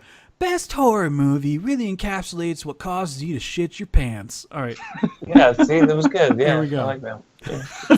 My fake intros. Hey, did you like it? How brown are your pants? Hey, did you like it? How brown are your pants? Like, that's just what they do. Exit Yeah, polls and right. shit. Standing outside the theater. Did you poop yourself? Okay, Prove we it. failed you. Prove Do it. you guys like how I'm Hashtag us. saving action movie? Because I think that one's an actual debate. I agree. really fun. Yeah, for sure. All right, cool. But yeah, best comedy. This one's really tough. A lot of these cause laughs on different levels. Like they're, Lego Batman is for everybody to enjoy, kids and adults. Disaster Artist is very particular. Like if you like The Room, you're gonna laugh at all the shit in that movie. Right. Even otherwise, you might laugh at it. 3 Billboards is more kind of like make you think laughs. Like what's the meaning behind that laugh? Yeah, it's kind of exactly. fucked up humor. Same thing with I Don't Feel at Home in This World Anymore. There's a lot of fucked up humor in that movie. Right. A lot of that's from Elijah Wood's character too. That dude's just a fucking buffoon. And it's So great. weird. So weird in that movie. Thor Ragnarok is through and through a Taika Waititi movie. That movie is hilarious. It's so good. It's such a good call, and it's in 2 movie categories. Action, Two action and genre comedy. categories is what I'm trying to say. Yeah. Action and comedy. So deserving of both, in my opinion. Like the laughs are as good as the fucking action. Yeah. I don't know, man. It's hard to argue against Disaster Artist in this category, though. It really is. I mean, of all of them, I had it outside of 3 Billboards. Yeah, I had it ranked the highest of everything on this list. right. But I'm just thinking in terms of the genre, not necessarily like how high you would rank a particular title. Yeah. Like what fits the mold of comedy best. Well, I think it's got to be Disaster Artist because it takes a movie that's not. It wasn't made to be a comedy, Right. So it takes this Right. totally unintentional comedy phenomena and puts it underneath a microscope and turns it into an actual comedy movie. Exactly. With starring James Franco and Seth Rogen and who we know in the comedy space right now. So it becomes this like ultra familiar thing. This niche thing becomes this ultra familiar thing. So Right. I think I'm going to go Disaster Artist for me. Yeah. I think if a lesser, and again, James Franco, get your personal shit straight. I know, but as an artist and a creator, I mean, dude, he finally honed his focus and worked on one thing, and he gave this movie his everything. I feel like he and Tommy are like kindred spirits, which he's said in multiple interviews. Yeah. But this movie could have been a parody. It could have been a point and laugh, make fun of Tommy type thing, but it wasn't that. It was, to me, it just felt like a genuine tribute to this thing that nobody asked for, nobody wants, and nobody needs. But once you see it, you fall in love with it, and you're a part of that community. Yeah. So yeah, I think it's bigger than comedy, man. Yeah. Like those two movies are forever going to be like, well, if you watch one, you better have watched the other, or you're about to watch The Disaster Artist after you see The Room. So, right. Yeah, man. I agree. Okay, cool. And then Disaster Artist is going to win that one. Big Sick does have a lot of laughs, though, and it includes stand-up comedy. A lot of stand-up comedians that we're familiar with, too, like Bo Burnham is in it, who I think is one of my favorite. Like, I think he was my number 2 or 3 or something like that in my top 10 working stand-up.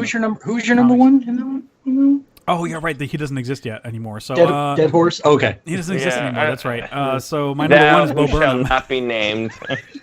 My number 1 is Bo Burnham, then. Yay. But yeah, Bo Burnham's presence in it is so great, especially because he's not doing the entire shtick. You know, he's just a regular comic talking about. I remember one of his bits was talking about. So I forgot your birthday, like, you know, and then he turns it into this thing like cosmically, it's so insignificant or whatever, and turns into a thing. It's so fucking great, and I'm pretty sure that's one of his real bits. I don't know. It's funny, just oozes from his pores. Yeah. Hey, how about that joke? Instead of that, you just quit comedy. That's just such a great line. There's so much comedy in that, straight through and through. But there's a lot of very real character moments and arcs like that get dramatic. So I mean, it's more of a dramedy than full blown comedy. And yeah, Disaster Artist has a lot of heart to it, but there's a lot of laughs behind that, and especially if you've seen the movie. And fortunately, JD and I got to experience that in theaters. God, this year, last year, I'd go this year, last year. That was no, it was January. It was January. You're right. Yeah. Yep. I'd go again that, in a heartbeat. Spoons. Yes. It's a great experience. We technically have spooned together during the room. Yeah. And I like how we were kind of on the lower floor, so you were throwing spoons backwards whenever it would land on you. That's all I could do. There was nobody in front of me to throw them to. I had to go backwards. So I just waited till I could catapult that shit back. And I think it's hilarious that there were like shitty ads before for like Tommy Wiseau underwear. Tommy's products. Yes. And, what the fuck is this guy? What? We couldn't hear. He sells underwear. We couldn't hear any of it, and it's just funny how many people like immediately got up. We gotta hear all this shit because this fucking movie is a piece of shit. It added to the experience. So because like at that moment, you know you're all there for the same fucking thing. Yeah, like there's nobody in there that's just along for the ride. We're all in it. Yeah, we know where we are. And then like those of us newbies that didn't know what's that scene? You? Who the fuck what are music? You? What music? Yeah, exactly. The candles? What candles? The music? What music? What music? There's no fucking music or candles in that scene. I never noticed that before. That's crazy. No.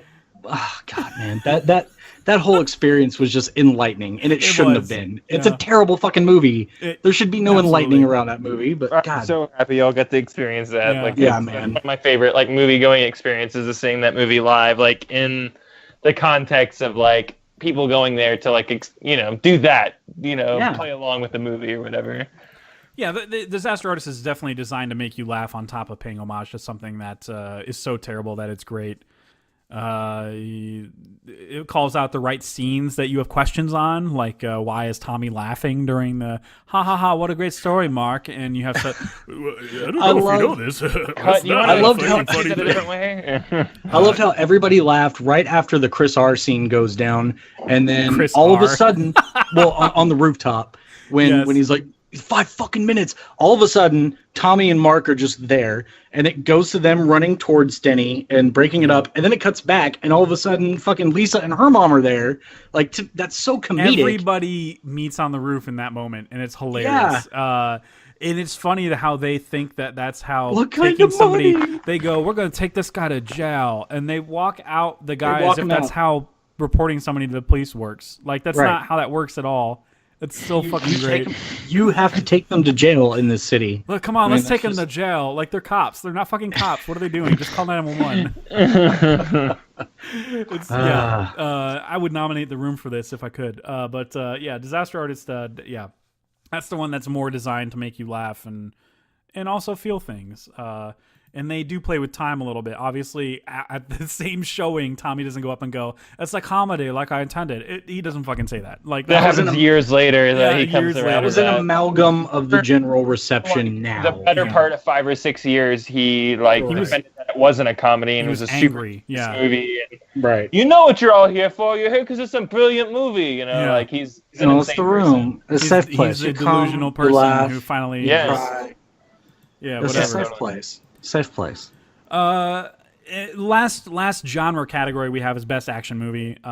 This is great. This is a great category this year, in my opinion. We have Atomic Blonde, Baby Driver, Kingsman: The Golden Circle, which people need to fucking get over it with that movie. Seriously.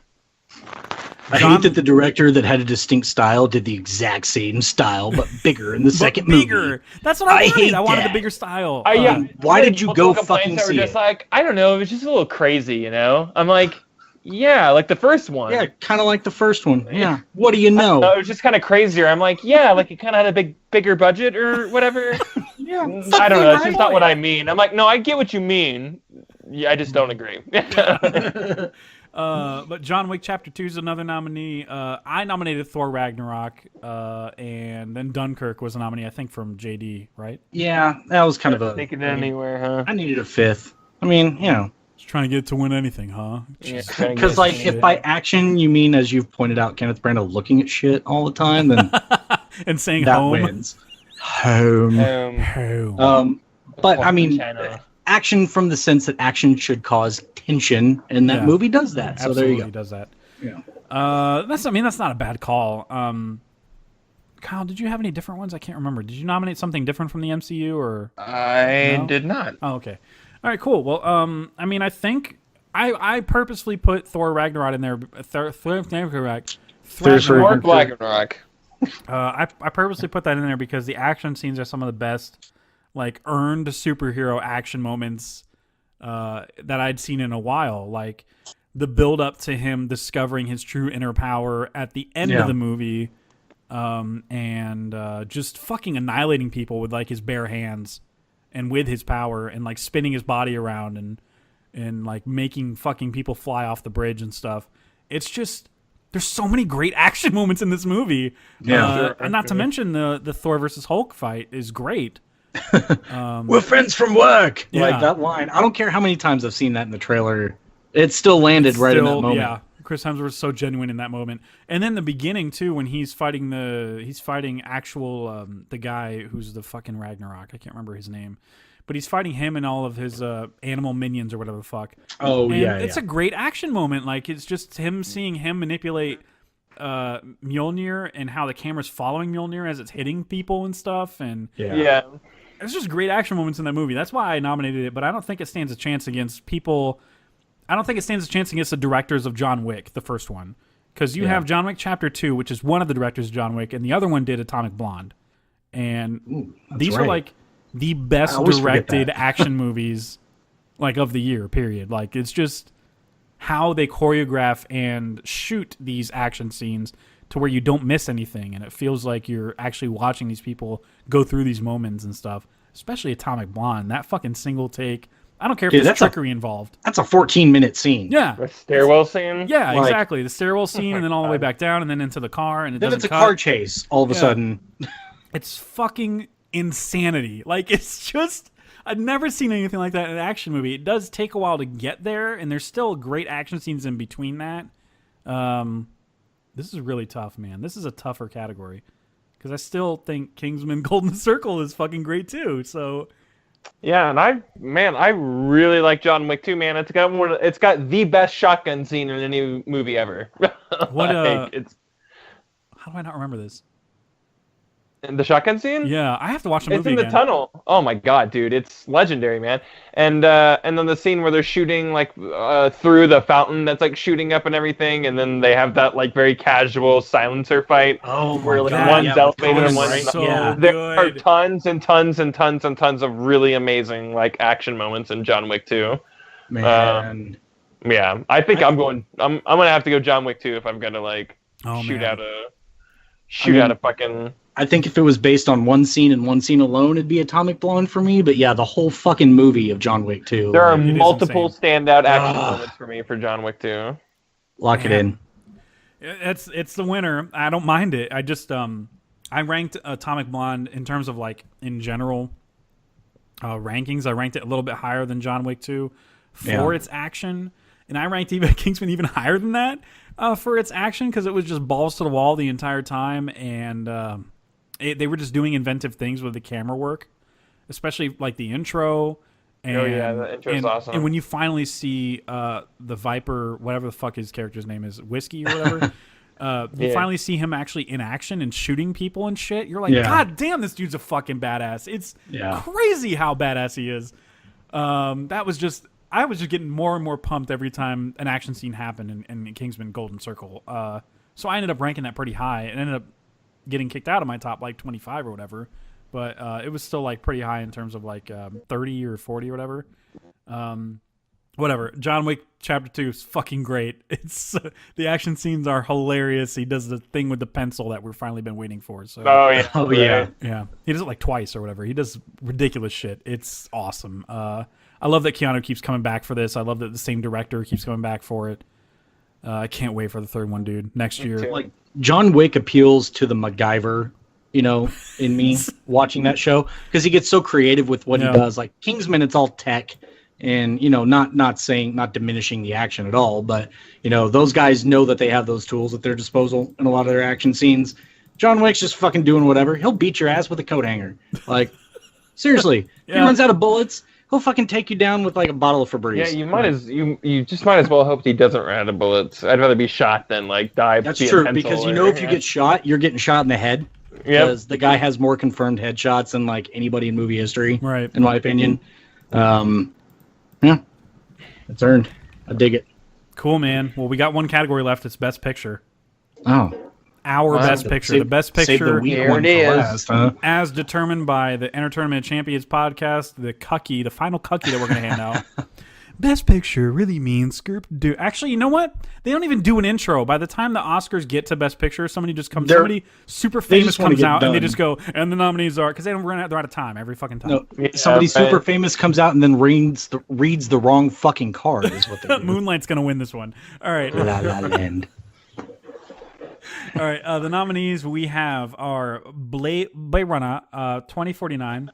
No, say it the right way. Blade Runner. They say you Blade Runner. All right. Blade Runner. It's from the movie, people. It's from the movie. Yeah. Blade Runner 2049, Dunkirk. We have... Dunkirk. We have Lady Bird, The Shape of Water, 3 Billboards Outside Ebbing, Missouri, Get Out. Get out. It's a Canadian. Hey, why don't you just kindly, leave or whatever? Like when the black guy, whatever his name, Lakeith Stanfield or whatever, gets woken up by a camera shot, he's like, "Hey, you should probably leave, eh?" Instead of panicking and going, "Get out." Hey, you might want to find the door and leave, eh? All right. Oh my god. And then Kyle plugged in Silence and Wind River. Which are great nominees. For sure. These are all deserving of some type of recognition for Best Picture of the... We didn't hate Wind River on a rewatch like you. Yeah. I didn't hate it. Yeah, no. I see what your point... Specifically you going, I really hate this. I don't know. What it was Jeff just trying to find a way to put Lady Bird into his tin, and that was the casualty. Bullshit. What can die on the sword? And I'm fine with that because you're right. Like Lady Bird is great, but I like Wind River a lot. Sorry, that was Grady Bird. He's like, after much consideration, it's actually my number one now. So cool. Well, so Lady Bird wins. Right, just based off nothing. Just based Just off doing nothing, it? yeah, basically. I love it. I like it. Actually, I feel like it's obviously between two of them because Kyle and I have Sure. Blade Runner 2049 as number one, and you had JD had Dunkirk. So God damn it. I guess I've earned that after Blow J and chewing gum emoji and all the stupid shit I've gotten stuck in your head over these last few months. it's But yeah, hilarious to me. Yeah, I do love Dunkirk. I mean, don't get me wrong. I know where I stand on this. Okay. Just do it. Just whatever. Just do Just it. get it over with. Kyle, what do you say? I am gonna go Blade Runner because I think everyone needs to fuck off that they didn't see that movie. Yeah, they need to fuck right off. You know what? I'm going to go ahead and lock it in for Blade Runner 2, Not Like It Matters. Because I don't even think Dunkirk should win based on the actual people that got nominated. So, whatever. I think Shape of Water should win. But Ooh, what a my tweet! God. Blade Runner did not get nominated, so it's not even in the conversation for the real thing. So, You're Don't just matter. upsetting me right now. You're trying to piss me off. I will. you don't kick think Shape off. of Water should win? I will end this For real? show. Actually, we're about to end the show anyway. For reals, who should win the Oscars this year for Best Picture? Let's say. Oh, the ones that are nominated. nominated. Blade Runner didn't Yeah. get nominated. You're right. That's what I'm saying. Because they're a fucking bunch of stuck-up assholes who don't like sci-fi for some reason. Nobody likes sci-fi. Like out of what's nominated, because it better not be The Post. I think we all agree. Yeah, on if that. the Post wins, Like, I'll be like, come on. come on. Yeah, I hope the Like Post when wins. I asked my mom like what Oscar nominated movie do you want to see the most, and she goes, oh, I kind of want to see The Post. I'm like, no, you don't. You want to see Lady Bird. Like I'm just Let me show you. let me show you. And yeah, I think what could win is 3 Billboards. Even after all the backlash that dumbass Twitter is heaping on that movie. yeah. Shape of Water also has a best chance, and I would like to see Shape of Water win it over the other stuff because that's just such a fucking weird movie. That would be so amazing if it won. I know, like, right? That'd be just crazy if like a woman fucks a fish in that movie, more or less. Fish guy. That's the only objections I've heard to it so far. It was too weird for me. It is weird. And absolutely. It's not for everybody, but it's beautiful, man. It's a beautiful. I don't think there's anything more or less about a lady fucking a fish in that movie. That's exactly what happens. Yeah, I mean that's straight to the point. Like literally, that's exactly what goes twice. I think they fuck twice. She masturbates multiple times in the tub with an egg timer, and then she fucks fish. Does she masturbate with an egg timer, or does she? She didn't. Well, I don't know Like they don't show accompanied the by tub. an egg timer, not Accompanied, Yeah, like an egg timer is in the picture. I shouldn't have said the word with, but yes, she masturbates with something, Holy shit. and there's an egg timer that's Like, how does present. that work? Yeah. Well, you got to time yourself. Just really gets me off. Oh man. Whatever. Anyway, feel it clicking. Blade Runner 2049 wins because JD's wrong. He likes being wrong about things. Dude, I voted for it. What the fuck are you talking about? I agree with the two I'm of just you. trying It to be should an win asshole. Sorry. out of spite. Whatever. And Whatever. that concludes this year's Cuckies. Yay! Yay! Yeah. Hooray! Hooray! Hooray! Cue the music. Oh. Air horn, throwing a fart. Music just takes me back, man. I can totally hear it right now. It just takes me back. Anyway, that was a fun time. Thanks for tuning in for this episode of Entertainment. And next week we're gonna do something a little different. We're gonna do something. We're gonna try to do this each year. I think is what I want to try. If we have enough to come up with this, we're gonna do. I think we can. Yeah, we possibly could. Next week we're going to each list 10 movies that we have been meaning to see like our entire lives. And we're just going to list them in like alphabetical. It doesn't fucking matter. No pushing. Doesn't matter. And we're going to reconvene in like a few months' time and talk about what we thought of each movie and rank them. It's going to be fun. And I feel like we could do it like, once a year. Yeah, dude, this would be great. That'll be fun. Yeah. I have a lot of classics I have oversights on. I'm sure you guys do too. So, I mean, this is going to be... Yeah, it's going to be great. So that's what we're going to do next week is just like reveal what 10 movies we're going to commit to seeing this year that we have never seen. And we're going to listen to all you guys judge us as we reveal those. And then we'll go back to our regular tournament stuff that you guys love. Dude, so much. Jeff, I heard this rumor going around that until recently you hadn't seen Can't Hardly Wait. and Jesus Christ, I'm offended. I I'm saw offended. that you loved that movie too, so Yeah. I was really excited about that. I'm I mean, whatever. I saw that you loved it so much that you even compared it to Star Wars. So that's how much. Was Mark Hamill there to drink milk? I made of the egregious mistake of telling everybody I hadn't seen Can't Hardly Wait yet, and literally everybody. I don't even know if they were purposefully ignoring other comments to say I can't. Of course believe they were. You hadn't seen this yet. Keyboard warrior. And then after I watched it, I was like, why couldn't anybody believe I hadn't seen that? It's okay, but whatever, that's fine. But it's y'all's people, thing. Whatever, y'all grew up with that. This is mostly a movie that people watched like fucking 15 years ago, 20 years ago, and have not watched since. Like, because it's exactly 20 years ago. You don't need to go back we're talking about 1998 movies. All right, I can do math real good. I'm a doctor. All right. No, but I haven't rewatched that movie since the first time I saw it. So it's got that nostalgic feel to it that people are attached to, but they're not being objective. There's some great pacing in it for the first like 40 minutes, and then I'm like, oh my god, I have another 40 minutes to go. It's fucking exactly. It's like exhausting thinking about how much longer the movie has to go. But like Seth Green in that, just being he's a wigger personified. Like that whole word. It's just a coming of age like party movie. Like you know, it's just like it's everyone feels like it's their last night and they're trying to prove something. I don't know. It's not a good movie. It's just it related to people, I guess, back then. Yeah, and I feel like if I saw it, then I would probably be like, "Hey guys, it's in my top 10 or something like that." Like whenever I saw that movie, like before high school started, I was going like, "That's what high school is going to be like." You know, like that's you know what I mean. Like you didn't get that experience where you're like, "Well, I'm attaching this to like, you know, what I think the future is going to be like," and you know, it's not.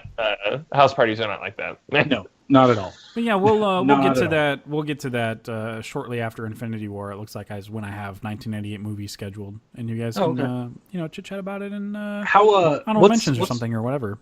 What's our time gap for these oversights? How long do we have? I currently have it tentatively scheduled for mid-May to finish those, but so like one a week. Tentative, like we can just move that whenever the fuck we want.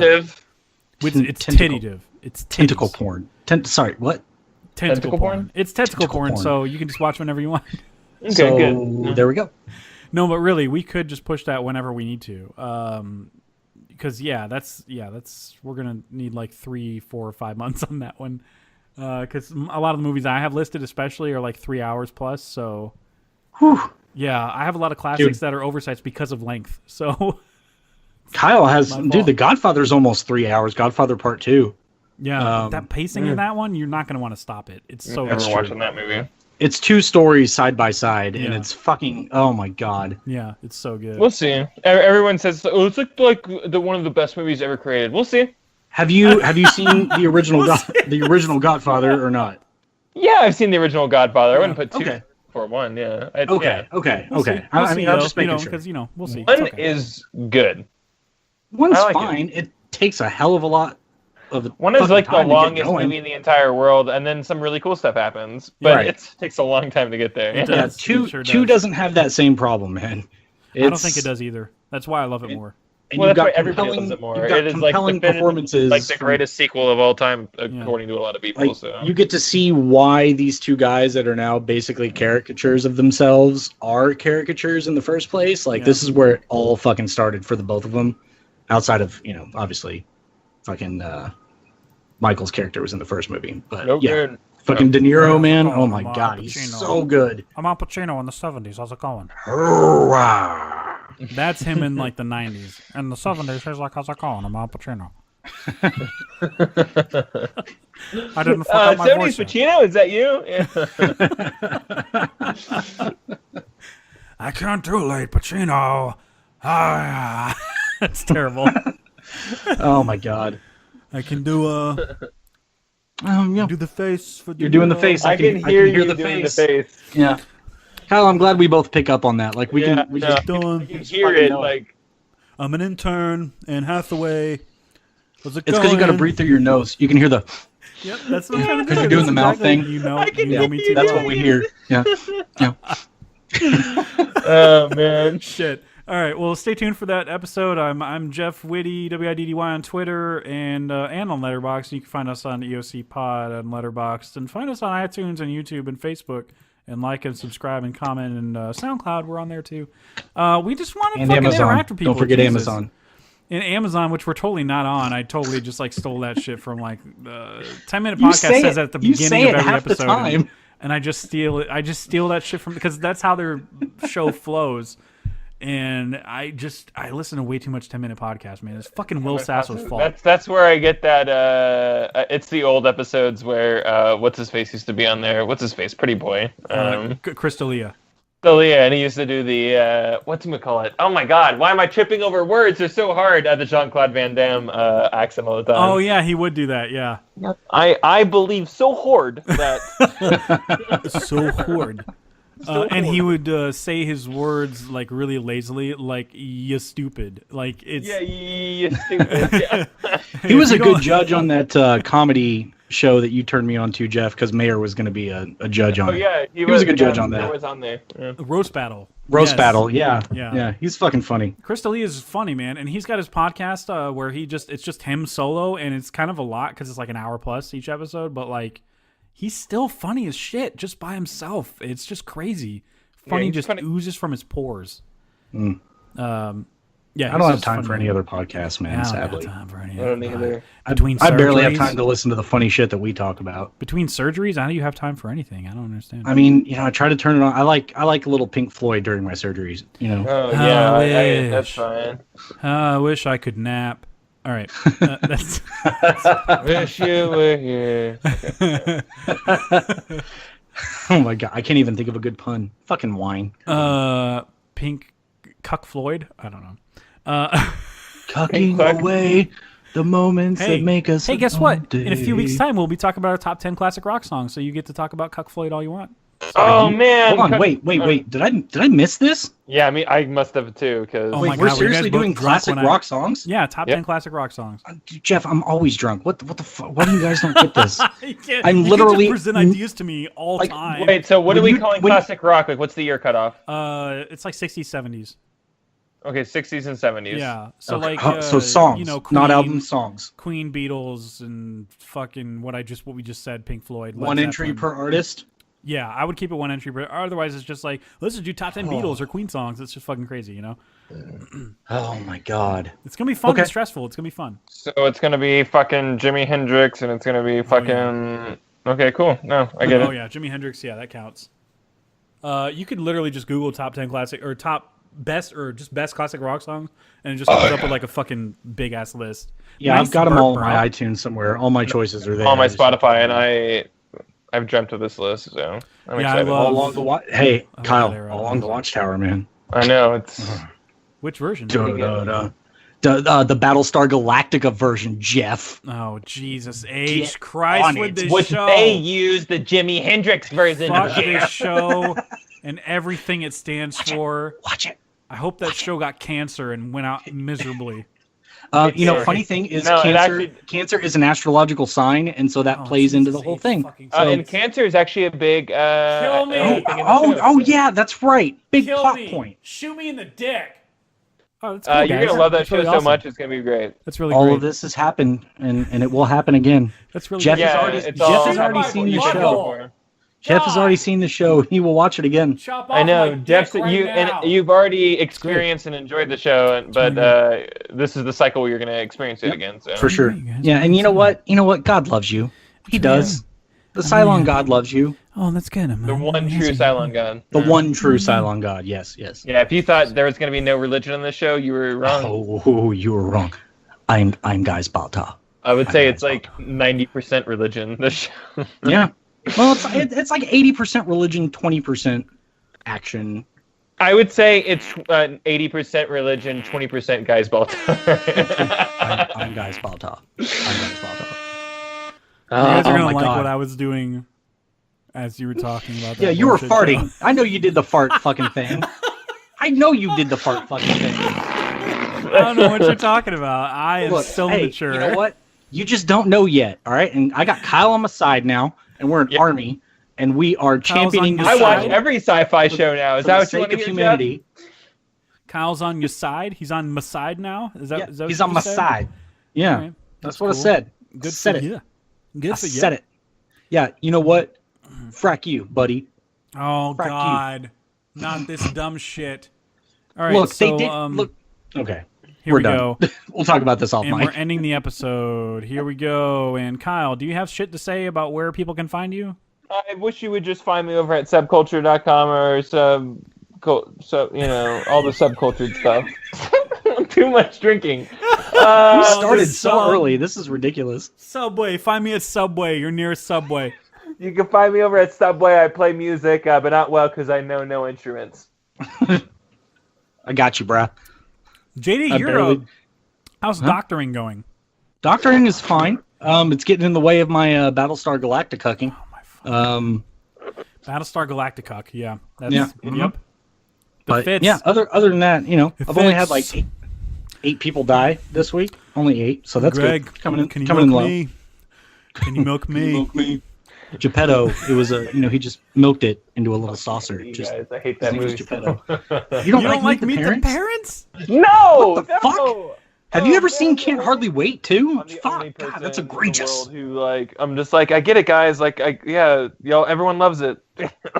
It's fine. I watched it with my mom, so that's why I like it, because we both kind of liked it. But whatever.